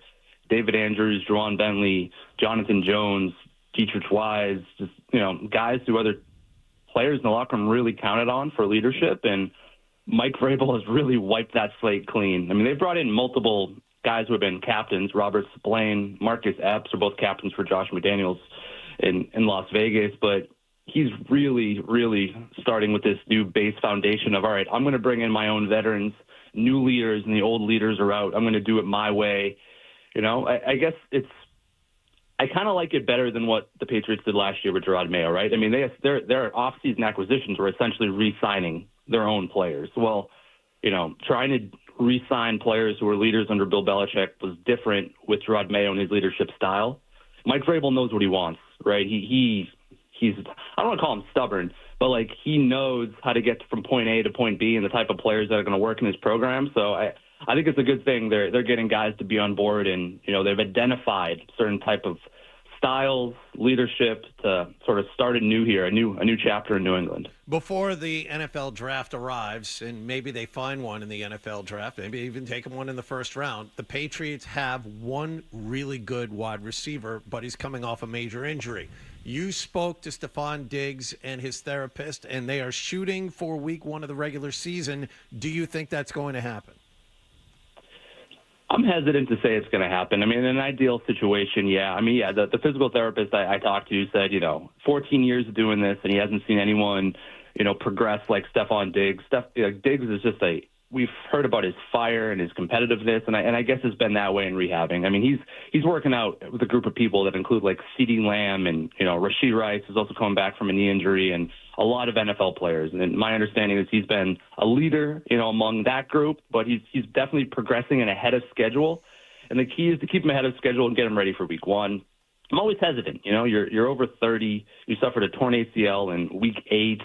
I think if you're the Patriots, you do everything you can to preserve that he's with you as long as he can be this season. And if that means missing week 1, it should mean missing week 1, right? It's more important to have him down the line here than rush him back. So I think me being pessimistic would probably say no. But if you ask Stephon Diggs, his physical therapist, all his team, they're saying yes. So we'll see about that. Josh McDaniels spoke a lot about the language of his offense and how things are going to be as he takes the helm here. You have any concerns, Mark, about the ability for Drake May to make the transition? Again, we've seen this with the Patriots a couple of times here over the last few years. Brand new quarterback, you change offensive coordinators on him. Any hesitation, trepidation, or is this just going to be all signs point to this being a much different situation, say, from going from OC number 1 to OC number 2 that we saw under Mac? Feel better about this one, but do you have any worries about the new language and the new offense that Drake May is going to have to learn? If I didn't know Drake May, I would say yes. But what I was told about him last year was the thing that surprised coaches was how smart he was and how fast he processed everything. He picked up what Alex Van Pelt wanted faster than they thought he would. And that was at age 21, 22, coming out of, North Carolina, running like an air raid offense. So because of that, I think he's going to be great. And I think also Josh, the way Josh worked with Mac, I mean, he was in his headset, like right before the play, sort of dissecting and telling him everything. Like Mac Jones had the answers to the test because Josh McDaniels was in his ear.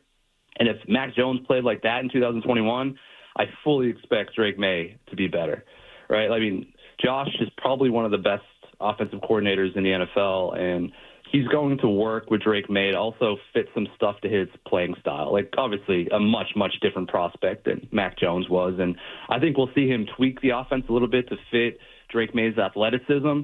But I think he'll be there every step of the way, and it's going to be a good thing ultimately. The draft coming up in 17 days. What do you continue to hear about the Patriots? A lot of mock drafts coming out, different players, depending upon who gets drafted 1, 2, 3. Mike Giardi has a draft out now where he has Jalon Walker going to the Patriots 4th at a surprise pick, and then trading up in the first round to take the kid from Oregon, the offensive tackle Connolly. Yeah. So what are you hearing about what might you think the Patriots do as we get closer to the draft now? Yeah, when I was at the owners' meetings last week, the thing I heard was that there's almost no chance that Travis Hunter falls to 4. It seems like Cleveland likes him, the Giants like him. I don't see that happening, and I think unfortunately for the Patriots, I don't think the Browns or Giants are dumb enough to pass up Abdul Carter and Travis Hunter. It's sort of shaping up to be that way. So for the Patriots, it really comes down to who do you like better out of Will Campbell, Mason Graham, Javon Walker. It's not an ideal situation. I know there are people inside Gillette Stadium who like Will Campbell. I know there are people who believe he's a left tackle from day one. For that reason, I would predict Will Campbell's a Patriot. But I'll be honest, guys, I don't know if they like Will Campbell more than Mason Graham or Javon Walker. I know there are people who like him, but I don't know the draft board, which really adds a lot of intrigue to this, right? Because if Will Campbell is at the top of your draft board, then fine. He's a need, and it fits. And one thing we asked Mike was how are you going to approach drafting need versus best available? And he said to us, well, I hope that matches up. Well, if it's going to match up, then it's Will Campbell, right? So I'm still riding my Will Campbell train, but you can convince me that Mason Graham at 4 and then trading up in the end of the first is the best thing to do. Well, I've talked to coaches and scouts who really, really like Mason Graham from other teams. It's if Mason Graham is the best player, they should draft him. But you can't come out of day 1 or day 2 without a left tackle. It's imperative. So if it's me, I'd probably still stay on my Will Campbell train. I'm kind of locked into that take, but man, it's going to be really interesting to see what happens. All right, Mark. Good stuff as always from Mass Live. Mark Daniels covering the Patriots and all things football. We appreciate the time, Mark, as always. Awesome, guys. Thank you. See you, Mark. There he goes. Mark Daniels there. I forget from time to time that Josh McDaniels was here with Mac Jones in that first year because of horribly he was fine for a time. And then things, again, I still have to remind myself and feel obligated to remind others, it was not fine at the end. At the end of that season, things fell apart. But do you think Drake May is better than Mac Jones? I do. Right. And I think I had questions about Josh McDaniels when they first made the announcement. They're fine, everything's good. And I dare to ask the question, well, how good do we know Josh McDaniels really to be in terms of his success outside of New England without Tom Brady and Bill Belichick and being, in that triumvirate, okay? Away from Brady, number one, and away from Bill. Okay, so he's not coming here as a head coach. He's coming here as an OC. I am 100% confident it's going to be better than at least 2 of the years that we've seen here over the last 5 in New England. But I don't automatically put the check mark, Drake May's ascension will continue and he will automatically be better. If I'm being fair and I'm being honest about the whole situation, I say, you know what? I said, that was my first big pushback on Mac Jones. It had nothing to do with Patricia coming in as OC. Just the automatic expectation that a quarterback is going to be better in year 2 than he was in year 1. That's a bad assumption to make. You can't just say he's going to be better. But I feel more confident in saying, yeah, I think it'll happen this time around than I did last time around with Mac Jones. You understand what I'm saying? Yeah, I do understand. Just because Drake May's better. Yes. And the situation is going to be better. And I think Josh has been around the block and back now. I think Josh will do what he has to do to fit the offense to Drake. If it doesn't work, if it doesn't happen, I don't think he's going to be adamant about saying you have to do it like this. I think he's learned a lot. He said that the year off that he had away from football, and now as a head coach at a couple different places, coming back for the third time as an offensive coordinator, I think he'll be able to work. But to take a page out of your book, Dan, yeah, like you say, oh, everyone's like, I know it's going to happen. I know it's going to happen. We don't know. And normally, it's to the negative, which is why you push back. Okay. But I also have to push back on the positive sometimes. Like, well, Drake May is going to be better. It's going to be better with Josh McDaniels. I think you're right, and that makes sense. But you don't know. You really don't know. And there's whether it's a sophomore jinx, whether there is an issue, which is why I asked Mark Daniels about like the whole language of the offense. Now you got to learn something new. Just prepare yourself. It may not automatically be and look better weeks 1, 2, 3, 4. That's all. That's all I'm saying. Okay? Give it a minute. Well, I think that's what you wanted last year and didn't get, right?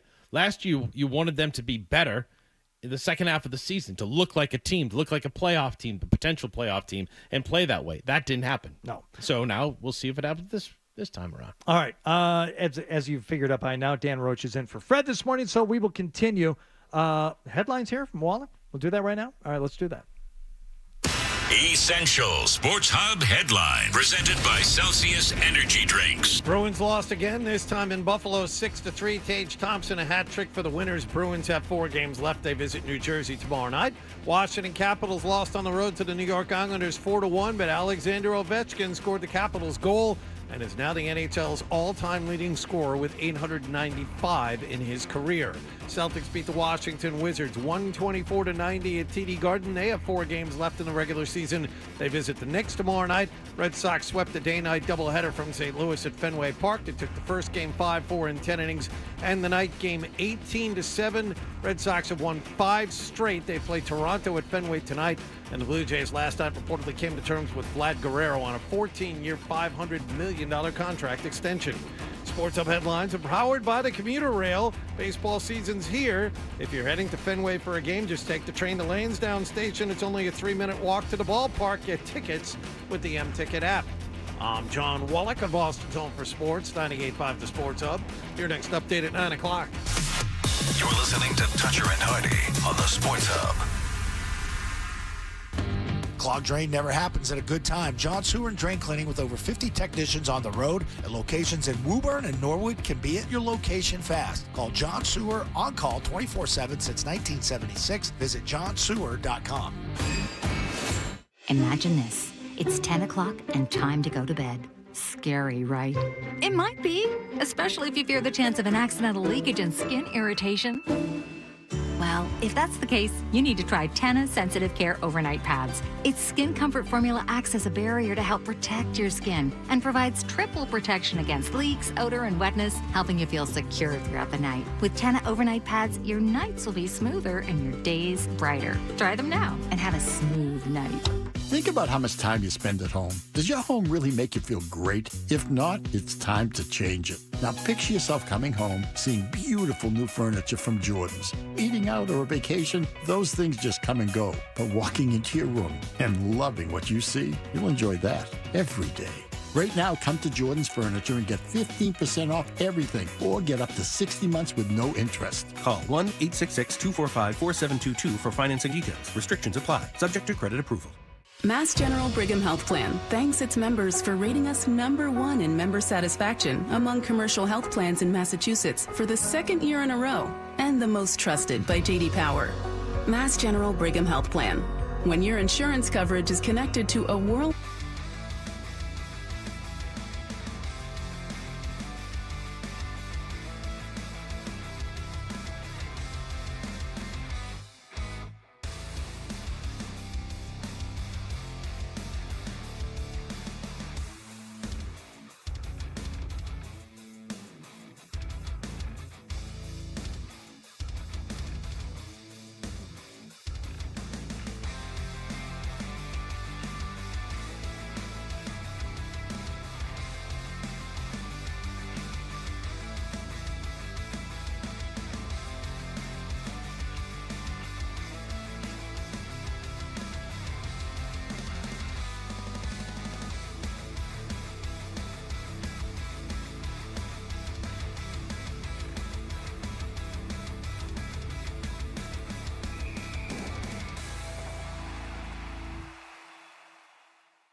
Thought maybe we were going to have to break out something from the Parade album today.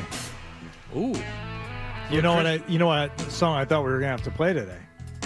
No. What song? What song, Hardy? Sometimes It Snows in April? Thank you, Wallach. Nice. Yeah, I panicked there for a second. Yeah, Sometimes It Snows in April. But that's a slow song. Might be later this week. That's why I thought we were going to have to play it this morning. This weather drives me crazy. It's not good. It's a tease, and it's like I just want to be outside and you get starting golf and watching softball and watching the Sox. It's just like I want to be outside. It's going to be below freezing. Yes, it's annoying. Like three times this week. Yeah. The low temperature is going to go below freezing again. And then I start worrying. Like I hooked up one of my outside hoses. Like, was I premature in that? Is that going to be a problem? I'm worried about tree work. Actually, no, this is good for that. Hardy, when am I coming over this weekend? We got to do some tree work. I'm aching to do some tree work with you, buddy. Okay, so I got a bunch of family stuff this weekend. All right. Plus the Masters. Yeah, that's right, too. My son is in a performances this weekend. I just got a text. This is good. What show? Descendants. Oh yeah, my kid did that one in middle school. Okay, yeah. so this is a middle. It's a fun one. This It's is a middle musical. School. Yeah, it's Disney based. It is. Can't go wrong. Presents Disney's Descendants, the musical. Okay, so yeah, you probably love it, Dan. Yeah, Dan would actually love this show. Get this. I knew it was Friday and Saturday, the performances, 7 p.m. Friday, 7 p.m., no problem. Saturday, 7 p.m., I'll meet you there. Right. Okay? And then get ready. Here it comes. Everybody I know what's go. coming. Ready? Here my comes. mom's coming in. There's a bunch of people going. And then Sunday, 2 p.m. Sunday, 2 p.m. Yeah. No Sunday chance. matinee. That's what I did. No chance. What happens there? We had Grease over the weekend in Melrose. They did a fantastic job of that. FaceTime your wife Sunday. That's when I come up with the vague, ambiguous, nondescript illness that somebody on this very show is suffering from today. Yeah, I don't know. What's the matter with All Ryan? right, I guess not Ryan this sick? weekend. This weekend's no good. Yeah. Ryan's under the weather with some yet to be determined something that I will be coming down with on Sunday. Oh, I can't. I might just make the call now. And by the way, my son would be fine with it, especially if I'm there Friday and Saturday. But come on. I ask for so precious little.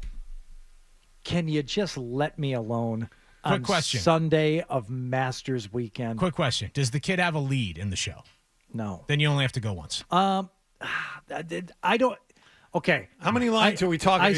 I say no. It is a big part. Okay. I don't know. Now there are only two leads. There's generally a male lead and a female lead. Yep. So I don't believe he's the male lead, but I do believe it's a big part. There's a handful of leads in this one, if I remember correctly. Okay, Yeah. so he's probably one of the leads. Do you have any influence at the high school or middle school? Zero. Oh, I was gonna say you could do like, hey, making it out like the weather thing, like due to the bad weather, we're starting the performance on Sunday at 10 a.m. I was gonna say 11. 10 sounds even better. Marty, I'm here to tell you. I'm up. You can do the Help Friday him out. night. You can do the Saturday night. You don't have to go to the Sunday. I don't know that. If anyone's going to give you a hard time, then they're in the wrong for that. I mean, 2 shows out of 3 is great. I couldn't agree. You could have your wife FaceTime. If your kid was like knows- the lead, then you got to go to all. Everybody of them. knows what the priority is for you on Sunday. No one's going to be shocked no, they if don't. you're not okay, there. but here's the thing, John. They don't, because I'm dad or daddy, and it doesn't matter. Everyone's all consumed, as we all are in life. A, with ourselves. B is mommy, right? Mm-hmm. C is the dog, and then there's that guy, Yes. who also lives here, who takes care of a bunch of stuff. But I get that. what he needs and wants is fourth on the list. Understood, but at the same time, I don't think your wife or your son are going to be upset, regardless of the circumstances, if you go Friday and Saturday and take Sunday to watch the Masters. All right, I'm just looking ahead weather-wise at Augusta. Hello. By the way, a lot of rain today. Yeah. Practice round is today. They're opening the gates at 8, but they're not promising anything beyond that. We got a 90% chance of rain starting here in 5 minutes at Augusta. That's not good. Talk to me about later in the week. Yeah, what's Thursday, Friday, Saturday look like? Sunday? Glad you asked. Tuesday, Wednesday, practice round sunny. Thursday, partly cloudy, high of 73. Okay. Friday, 55% chance of rain. Yeah, that's fine. At 69 degrees. Hey, now. Saturday, partly sunny, high of 63. Sunday, sunny, high of 66. It's all right. Not going to that Sunday. So long as we're good for moving day, that's all I care about. Good for moving day, good for the final round. Hardy, you got to be pleased with that. Come on now. I could be real pleased with if we get even like a couple of tiny delays on Friday because of the rain. I'm okay with that because that just makes for a jam-packed Saturday. Finish up that second round, then you got to play a full third round. Mm-hmm. I mean, we could have coverage starting at Sports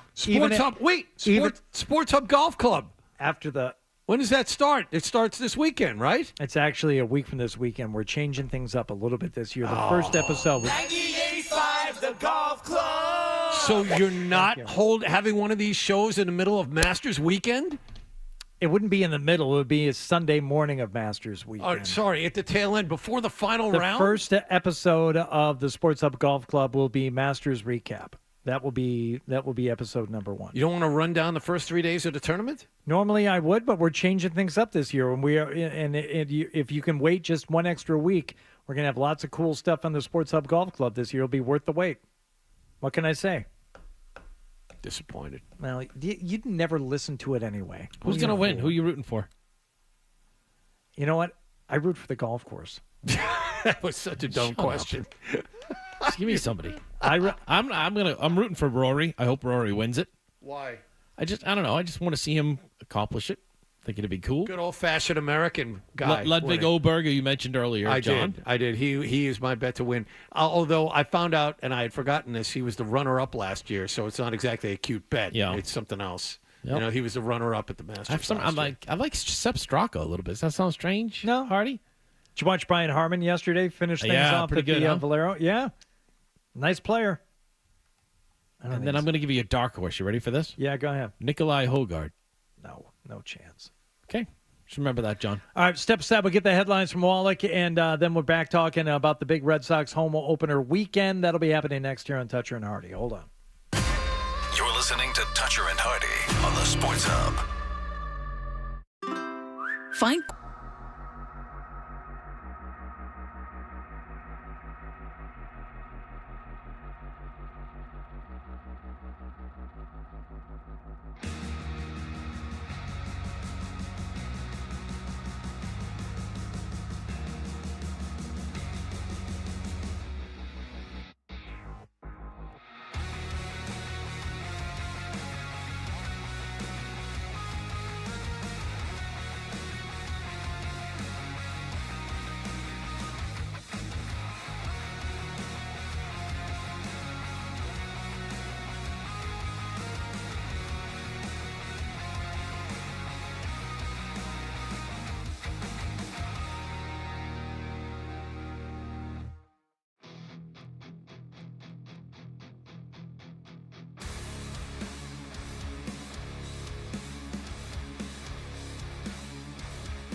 Devers a homer in Game 1, 4 hits in Game 2. Sox will play Toronto at Fenway Park tonight.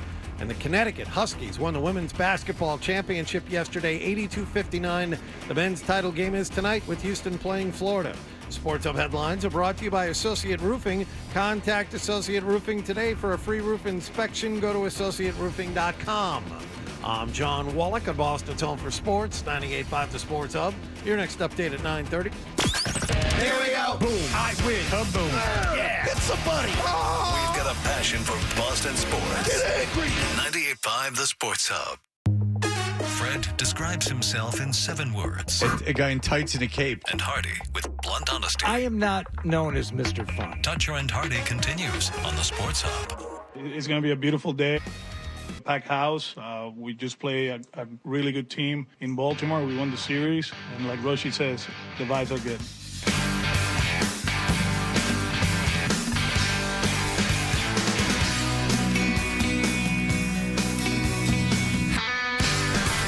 Like Rochi said, the vibes are good. Yeah, baby. Want me to re-rack that one for you, Hardy? No, I heard it. Re-rack it again, Hard. You got it, Dan. Thank you, Adam. Here we go. No, it's going to be a beautiful day. It's going to be a packed house. Opening day. We just play a really good team in Baltimore. We won the series. And like Roshi says, the vibes are good. Yeah. Roshi. Yeah. He was making fun of me, basically. When did you say the vibes were good? Like in a previous question? Yeah, I asked him. I said, it seems like the vibes are pretty good down in that clubhouse. And he just kind of... What was your... What? And I believe that was your question.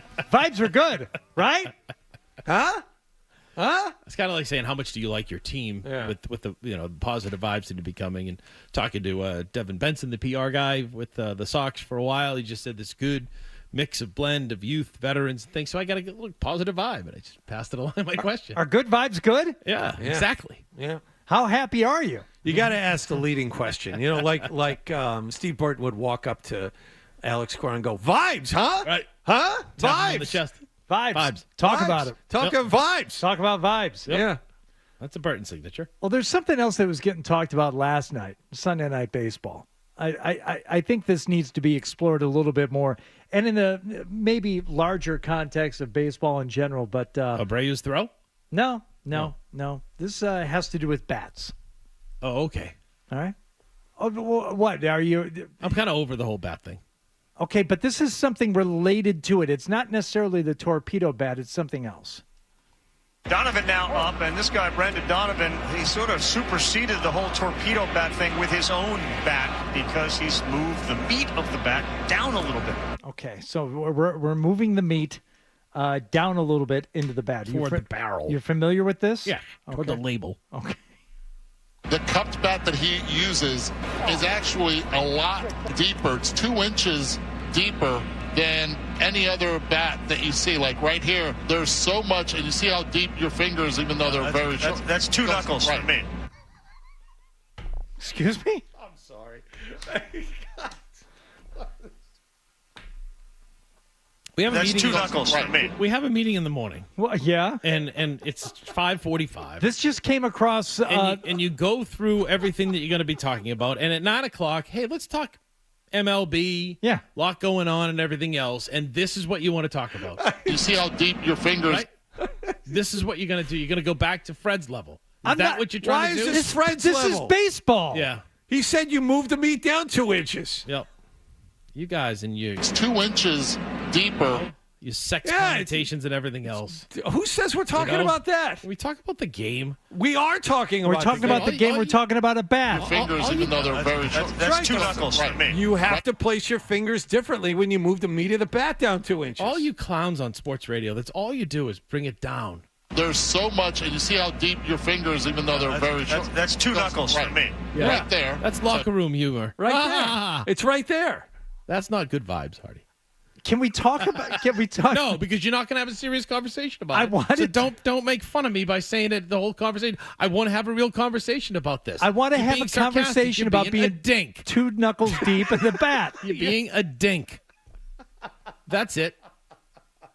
right there. Right. Tell you what, it's deep enough. I am in such a good mood. Save that so we can play that randomly. I You're was being a talking dink. to John during the break about how great it is that now you can kind of put it in your pocket and you have baseball every day going forward. You see how deep your fingers.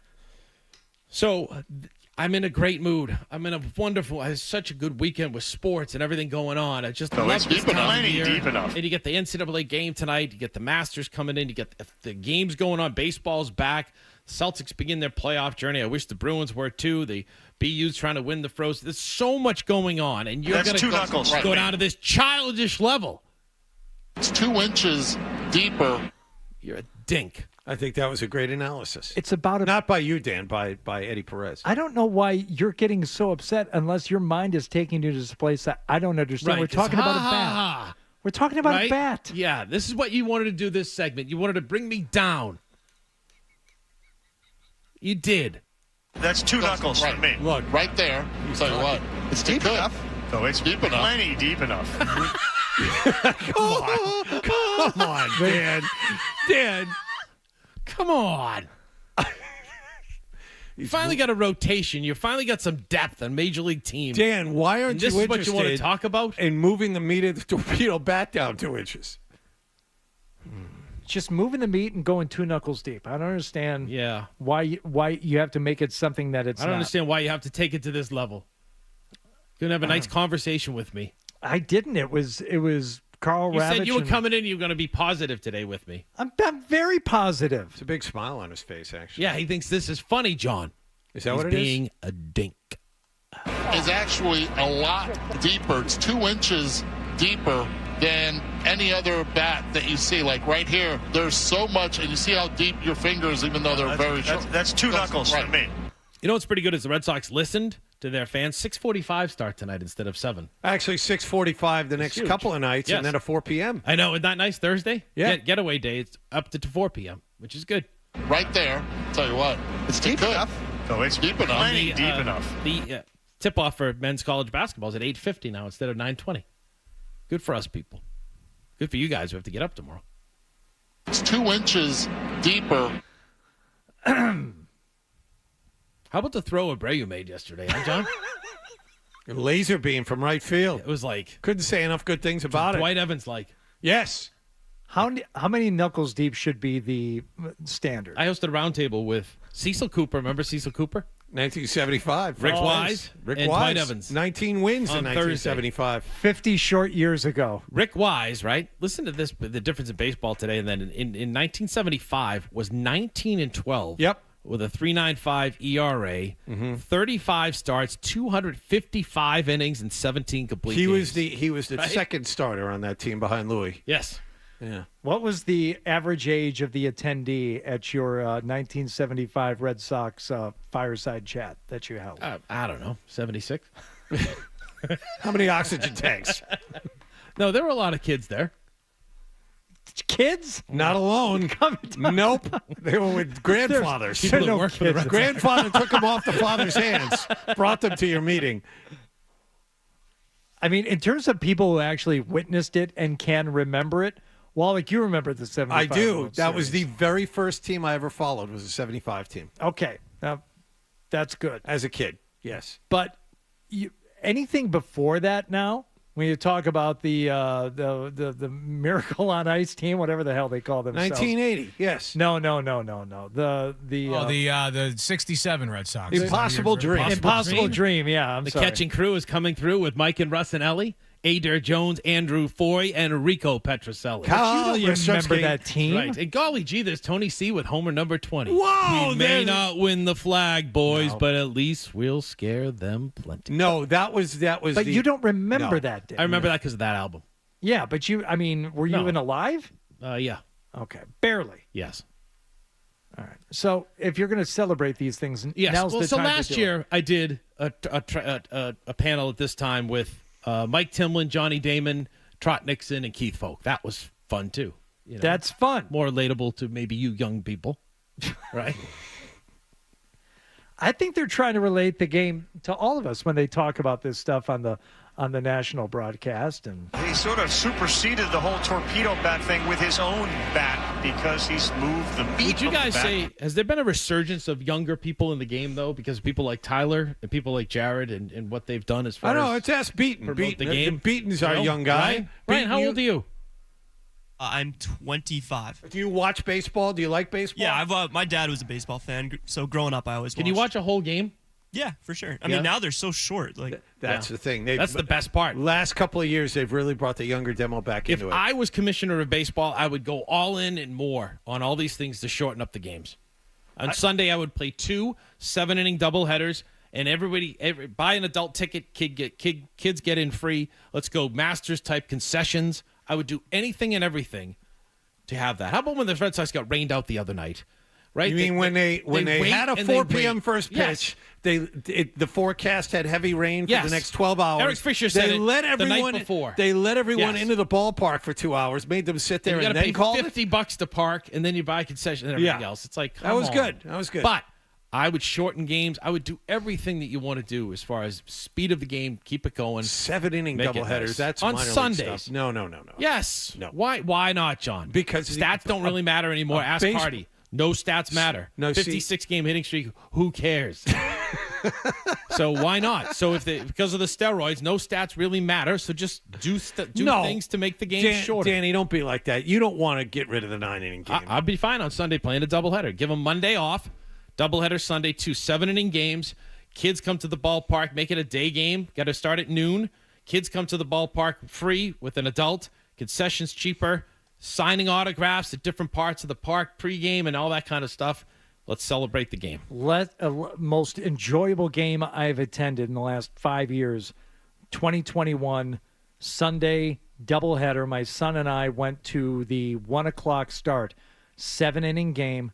We left the house at noon. We were home by 3. Where was this? Was it at Fenway? Tuscaloosa. Right. Fenway Park. Where is it? So you said a 7-inning game. Yeah. So they were playing 7-inning games at that point? Yes. I don't remember. Because of the COVID. Oh, all right. COVID great. game. Got it. Great. Loved it. Thank you. But watching Helsley yesterday in the ninth inning of the first game of the Red Sox, watching him get called on the pitch clock when he was already melting down, like, this is great. Yes. You can't take your eyes off of it. It moves too quick. It's great. I think it's fantastic, and I'm with you. They should double and triple down on this stuff. Call that guy on it. Oh, you're loading up the bases? Are you missing with your 101 mile an hour fastball low? You can't throw a strike. That guy threw 1 strike out of his first 11 pitches yesterday, and what they do for him? Nothing. Go out there and sweat it out. And if you take a half a second too long, he was into his delivery when they called him out. They're like, no. Ball's got to be out of your hand, jackass. That's ball 1. Try it again. I like the challenge, too. I like that they incorporated in spring training. Did you guys watch that at all? I thought that was fantastic. It was like tennis. It was like, is the ball in or out? It was just a quick replay on the video board. You get like a certain amount of challenges a game. Done. Thank you. And I'm almost the one I may be reluctant on because I do like the human factor is the robo-ump. You know, I think I could be convinced of it with an umpire back there to take care of business and everything else. But I'm almost convinced on that. The robo-ump keep it coming. The robo-ump thing is interesting because when you go to the traditional strike zone, as it is supposed to be called, and the different umpires' strike zones, and those of you who study these things, you probably Laz Diaz. Yeah, you know what the preferred strike zone for all these different home plate umpires, but for the most part, the closer you are to the middle, the more they will give you above and below the actual strike zone. The strike zone for human umpires is oftentimes an oval. It's not the box. Yeah. Yep. Yeah. Now, see, I do like an umpire, though, that if you have a pitcher who's throwing a good game, that you kind of broaden the strike zone as the pitcher goes on in the game. Because I just feel like you've got good command. You're going to work that outer part of the black. I'm going to give it to you a couple inches over after that, too. How many? Don't play that. Don't. I'm having You see how deep your fingers. 2 inches? That's 2 knuckles for me. I was finally having a good, fun discussion about the game, and you ruined it. Just give him like 2 knuckles over and give him that part of the plate. Off the plate, even. 2 knuckles. That seems to be the new standard. 2 inches. It's 2 inches deeper. 2 inches deeper in the strike zone. That's it. Dan's You completely okay? shut down. Now he's shut down. That's Now it. he's all done. He's had enough. Come back with emails and stack, and I'll be on my way. Oh, Danny, come don't on. Don't do that. That's not fair. Don't, please don't. Did we not just give you about 10 minutes to wax nostalgic? Do you want me to play like sex tape cuts and everything during your Masters talk? Oh, right? What would be a sex? Could you give me? He used 2 balls on that one, on that hole. Right? It's very good. Yeah, that's really sophomoric humor. That's a good one. That's called Dogs in the Bathtub. Yep. Very difficult. If there is a God, I want Nicholas to put a video of what Dan just did online on Instagram. No, I want to keep my job. Nick, are you on this? Nick? All right, good. Thumbs up. No, from Thumbs up from Nick. He goes, I'm working No, on it. Nick, don't. Good. Nick, please. Nicholas! We need that Fred yell. Where is it? Well, you can't have it today. Nick, don't put that stuff, because my reputation at WBZ and my bosses and everything, I've done a good job promoting WBZ today, don't you think? Where do you work again? An 8:50 tip tonight on Channel 4, and then the Masters, the weekend, Saturday, Sunday. WBZ 2 to TV. 7. Let me tell you something. Dan does a phenomenal job of promoting. Is it Channel 4? WBZ TV? 804 on Xfinity. Thank you. Right, great. Every time he's in here, and they should be especially pleased with you today. Yes. Despite the stuff that you did, the sophomoric humor the you tried to rivalry. provide. It's actually a lot deeper. I have such a good day. I today. think there's a lot more to Yesterday's this such a story. I good think we weekend. can go deeper into this. I think so. Yeah. So it's Deep enough. plenty deep enough. No, I think we need to go deeper. Don't do that to Carl Ravitch and Eduardo Perez. Don't. They did. Those are their words. They did it to themselves. No. You made it and said, "Oh, look at this! This is You gonna don't be think- funny? I'm going to play this at 9 o'clock." You don't think Ha, ha, ha. you don't think there was someone in the truck laughing his ass off as they were discussing this? Yeah. Someone in the truck just outside of Fenway Park said, "Ravi, I can't wait for you to listen back to the last 5 minutes." It was very Zolak-esque. As they're saying, it's like you just keep going and going. And Yeah. it's like, I wonder when you realize if he's going to realize what he's saying. The light bulb eventually, I'm sure, went on for the two of them after they discussed this. All right, as Dan said, email and then the stack. What and TV shows are you watching? We do that when we come back. As part of the. I have one that I love. I watched another episode last night. I love. Don't tell me what it is yet. Okay, you probably won't like it. I think we've talked about it. So you introduced it and then killed it before we could actually get to it. No, we'll get to it. All right, we'll get to it. We'll do it next. Hold on. And like Roshi says, the vibes are good. You're being a dink.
This is the show for you. Toucher and Hardy, the Sports Hub.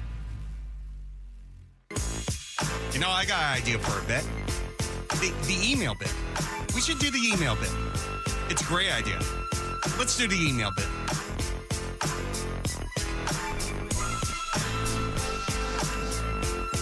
Wallach just said something. I don't think I knew this.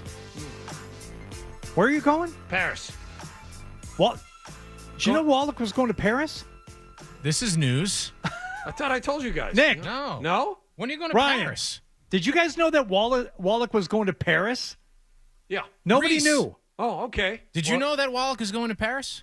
This Reese is did not know either. It's kind of like a big thing. I'm sorry. wasn't purposely keeping it from you. You were purposely keeping it from us. I was talking. You talk about driving your minivan to New Jersey and Philadelphia and every other awful thing that you do in life, but you never mention the fact that during spring break you're going to Paris, the city of lights. My sister lives in Luxembourg. We've talked about that.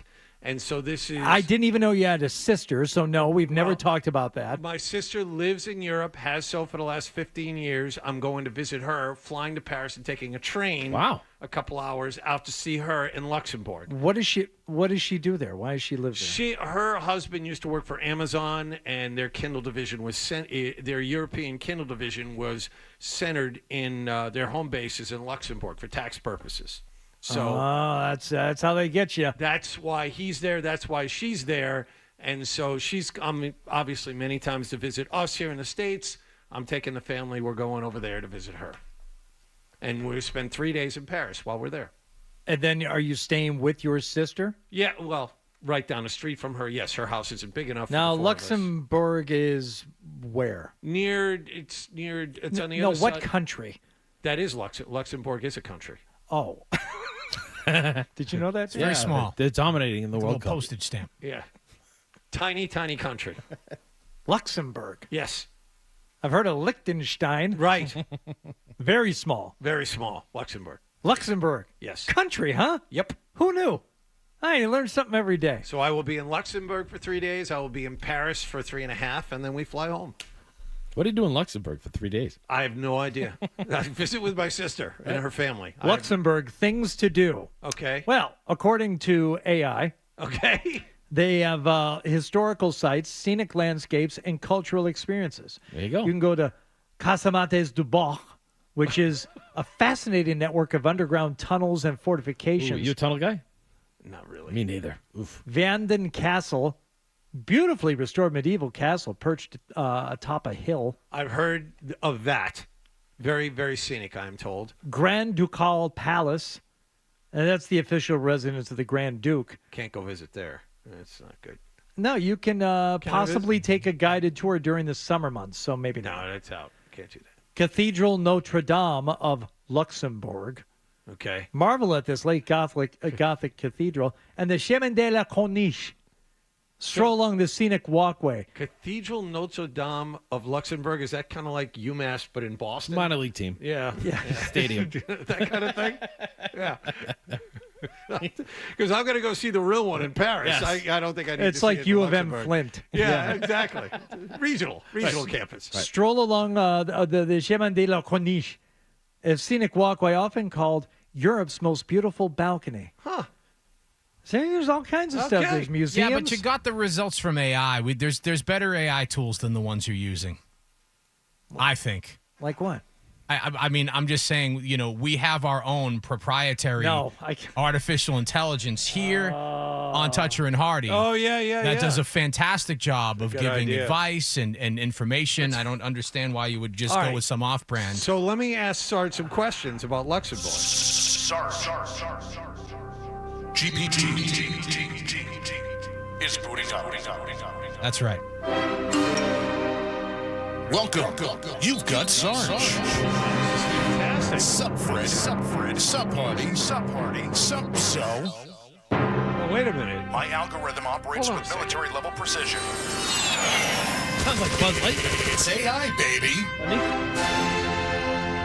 Sarge GPT reporting for duty. Okay. It takes a long time to boot up, but it is now booted up. I mean, so. he didn't even say hi to me. Right. Oh, maybe he will. To here. infinity and beyond. Sup, Wallach? Hey! How are you? Sarge, GPT is booting up. So go ahead. Well, I have to wait. I want to make really sure you get the full theme music in. Unnecessary. So, Sarge, how are you? Sup, Wallach? All right. How are you? I'm doing really good. Sup? I'm going to Luxembourg and to Paris over spring break. You have any suggestions for what I might do? Absolutely. Yeah. Well, what might those things be?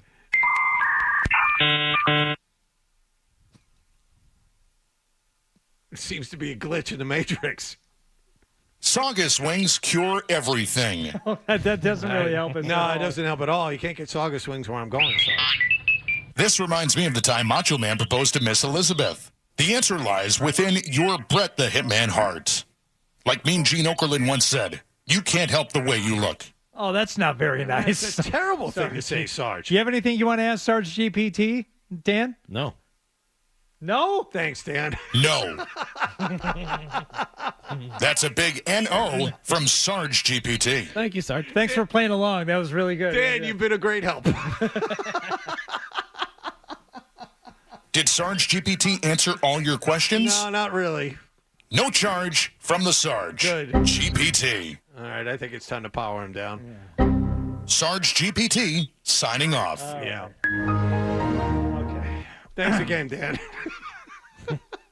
No, he says. No. Sorry. Dan's all upset because he's watching a TV show he wants to tell us about. No. What's Forget the it. Like, show? go. You just go. No, what's the show? What emails did you and John get? No, what's the show that you've been watching and you said I wouldn't like it? The Pit. What is it? What is it Have you about? been watching it? No. What is it about? It's on Max. It's like a ER on steroids. Okay. And it's the guy from Noah Wiley from ER runs the emergency room. And it's each episode is an hour. Really branching out as an actor. In this Pittsburgh emergency room. He's done nothing since ER, and now he's doing another one. I don't care because all of a sudden you see he got hooked on the pain meds. Noah Wiley did in the original ER. That's right, after he got stabbed. You remember that? Yeah, he got stabbed. Yeah, by a he was patient. sneaking Yeah. into the meds room, and he was Yeah. injecting under his watch band. That was a problem. that's a storyline of one of the characters too. So, he's Boy, not, they Not him really- though. They really went out of their way not to copy ER.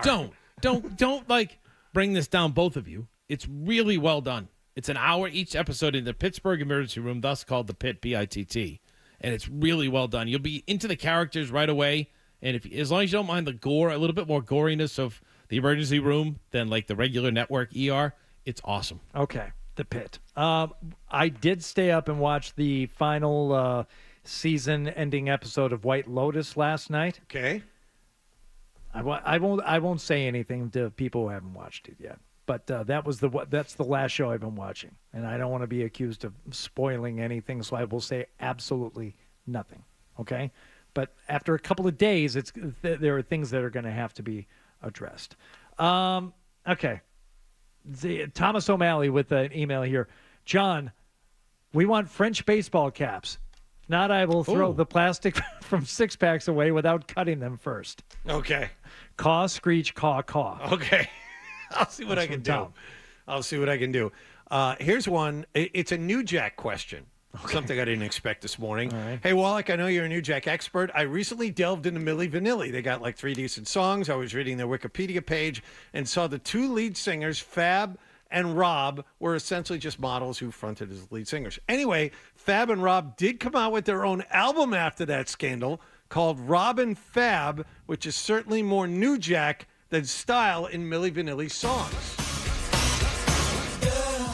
If I told you once what I feel for you, Now, I would think that you John, does this pass the New Jack sniff no, test? no, it's a good effort. The beat's kind of there, but the song sucks. Yeah, you could do better with this instrumental. Yeah, first of all, if you're going to do New Jack, you have to go to Teddy Riley, who is the godfather of New Jack. They clearly did not do this. Not feeling it. Not feeling it. I wonder if like the BPMs for New Jack songs, like all falls in the same range, like 120 to 128. If you were DJing, you wouldn't have to do much pitch shifting between those. They'd all pretty much match up. Tyler says, Rochi looks like an extra in a Mark Wahlberg Boston gangster movie with all that green. Was he casing the Cathedral of Boston in preparation? No, you're wearing a Babson College quarter zip. Yep. And you put your Masters hat on to host the Masters game earlier. It's just... There you go. You didn't necessarily, if I may, and take it for what it's worth, have to go with the green polo underneath the green quarter zip. To me, that is a choice that I would not have made. Why is it all Babson today? I don't know. Support my daughter. Okay. That's it. I would have gone with maybe like a dark gray polo to match the trousers. Okay. Nothing wrong with the quarter zip, though. A lot of quarter zip fans. You're fine. He's still upset. You know this, right? I'm fine. He's still upset. What's he upset about? I don't know. That's two knuckles for me. Yeah, he's still upset. Hi, John. Of all days, the show has the potential of being friendly with Fred out. Mr. Mickey Mouse / Leave It to Beaver Dan Roach is out there destroying childhood magic with Wally and Santa. Didn't have that on my bingo card. Keep up the great work. That's pretty good. I did get one text from somebody who said that I ruined Wally the mascot for him because he had his kids in the car. See? But I know this guy. Told you. No, his kids are older, and he was making fun of you, not making fun of me. Oh. As the Red Sox have now decided that their home run celebration this season is going to be wearing a I thought, and I read about it before I actually saw it. I thought they had gotten like an extra Wally head. We're putting like the Wally head on. It was too big. Well, that'd be funny, but instead they have this like paper mache. Yeah. So I think this so you could see out of it better and all that kind of stuff. You don't think Wally can see? You don't want to. What do you mean see out of it? What do you mean, Dan? Wally has eyes. I know. Why can't he see? Yeah. See, you're doing it yourself. I got this one. You're going to participate in the email segment? You kind of already hit the nail on the head. Maybe you should write the speech down so you can say it over and over, but you also can make sure you use words and phrases that won't make you cry as much. Okay, you're going to cry. It's your daughter getting married. Okay, so this is about your daughter is getting married in July. Should I pre-write my speech, which my wife wants you should to do, just she wants to read it. Explain what the email is about. A little bit better. Go ahead. So I have to give the speech at my daughter's wedding. Right. Every dad does. And I look forward to it. But then I kind of dread it because I don't want to be all mushy and, you know what I mean, crying. And your daughter told you what? Right. If you cry, in kinder terms, if you cry, I will kill you. Right. So I have that going for me. And then my wife doesn't want me to write down, like when I usually speak to groups and stuff, I usually write notes, just like key phrases. And my wife doesn't want me to do that. She wants it all written out, pre-approved and everything else by her so that I don't get stupid humor in there and embarrass myself. Okay. Do you think your wife has like cringe moments when you're speaking in front of people? Even though you do it for a living. You didn't even have to say speak in front of people, just cringe moments. See, that's odd. I would think that she would feel supremely comfortable when you get up to speak because you know what you're doing. You know how to. But just in day-to-day life, we were at the bookstore yesterday, walking around, my wife and daughter and I said, "Oh, here's a book. It's dad jokes," and it says it's punny. Okay, maybe the cringes are warranted. She goes, your life is going way too much towards the progressive commercials. No, you need to write things down. You know? You definitely need to write. The more we're going through this, the more I realize he absolutely has to write all this down because he'll have structure in front of him if he loses it, and he'll find a home base to go back to. And B, it'll avoid the cringe moments that his daughter and wife are really bracing for. I see those progressive commercials sometimes, and I think that's really not all that bad. Like the latest one where the guy is talking to the dude at the gas station. I said, sure. What's wrong with that? I had a nice conversation the other day while my son thought something had happened to me. I was outside of the car so long talking with another guy who started the conversation.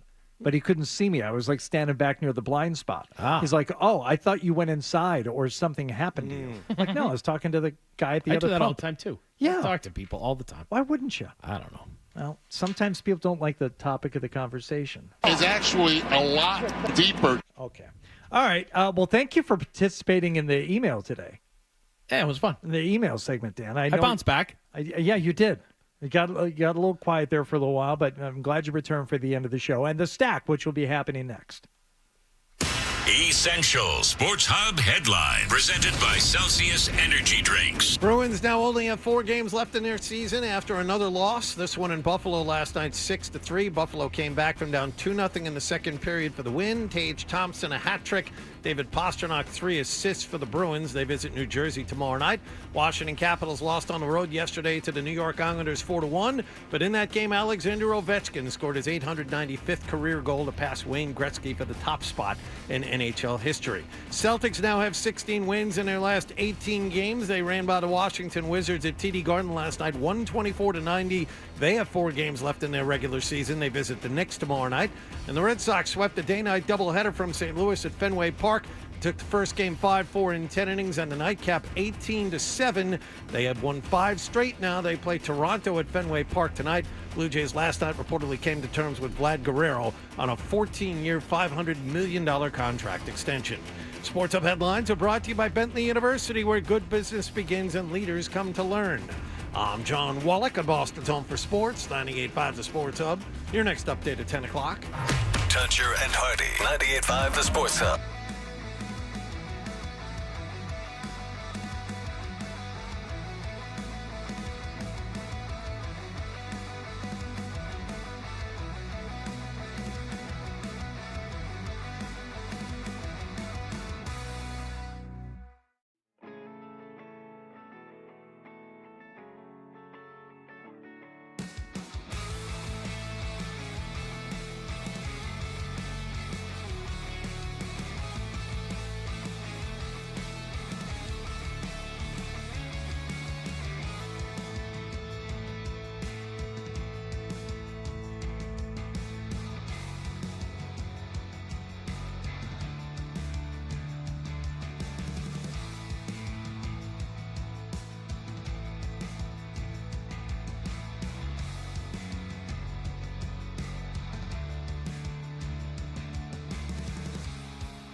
Healthy with free or low-cost health insurance from Medicaid and CHIP programs in Massachusetts. Call 1-877-KIDS-NOW or go to insurekidsnow.gov. No matter where you go, you're always connected to Boston sports with the 98.5 The Sports Hub app. Download it wherever you get your apps today. It's called rising and grinding. Start your Got your finger on the pulse, Fred. Begin your Seldom right and never wrong. right here.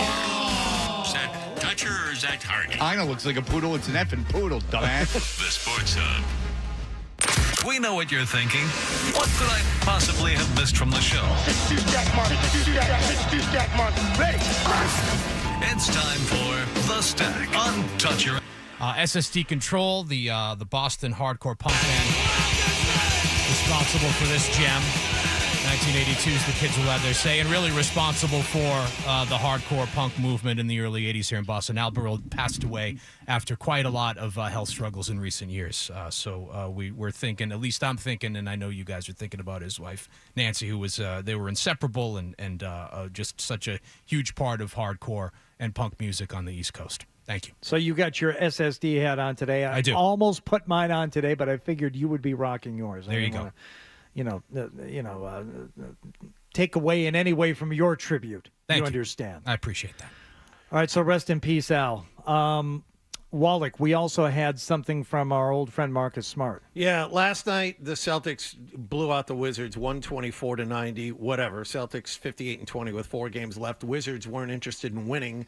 They're doing their best to lose out to have the best possible chance to get Cooper Flagg in the upcoming NBA draft lottery, and they're only a game behind Utah for the worst record in the NBA. So they were not trying. Anyone who might give them just a little bit of a chance at a win is not playing, and that's Marcus Smart, who, in case you lost track of him, is now on the Washington Wizards roster, active for the game last night, did not play.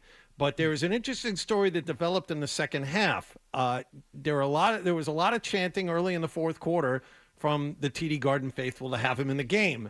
Apparently, and this is according to multiple people who were there, he got into it with a fan behind the Wizards bench in the second half. According to Jared Weiss, who's been a guest on this program multiple times, a fan was taunting Jordan Poole and the Wizards for being just terrible and getting blown out. Smart turned around, said for the fan to talk to him instead, and things escalated from there. Just crossed the line, and we all know I don't do line crossing, so that was it. You know, we move on. Unfortunate. You never want to see that, especially for a guy who's coming back, and you know who's giving the city everything he has. So it is what it is. Take the spirit. We'll take it. On to the next one. Ultimately, the security was called over and the fan was ejected, but that's what happened kind of as a sideshow to last night's game, which no one was paying attention to after halftime. So, Marcus Smart had his, incident in college, and there have been multiple players over the years who have come through New England at some point in their career. LeGarrette Blount had the punch he gave to an opposing player. Boise State, yep. At Boise State. And my position on this is clear and unwavering, whether it's Marcus Smart in college or last night to the fan, whether it's LeGarrette Blount in college. If you are a fan or an opposing player and you're doing something to rile up another player or a player, as the case was last night, and trying to get a reaction out of it, don't put it upon the player if he gives you a reaction, just not the one you wanted. And by the way, and what Marcus Smart left out there was, real quick, he had to be restrained from going into the crowd. I mean, this wasn't a turned around and laugh at the guy and sit back down. He had to be physically restrained by his teammates. Now, could you argue that he needs to, exercise a little more self-control in these situations?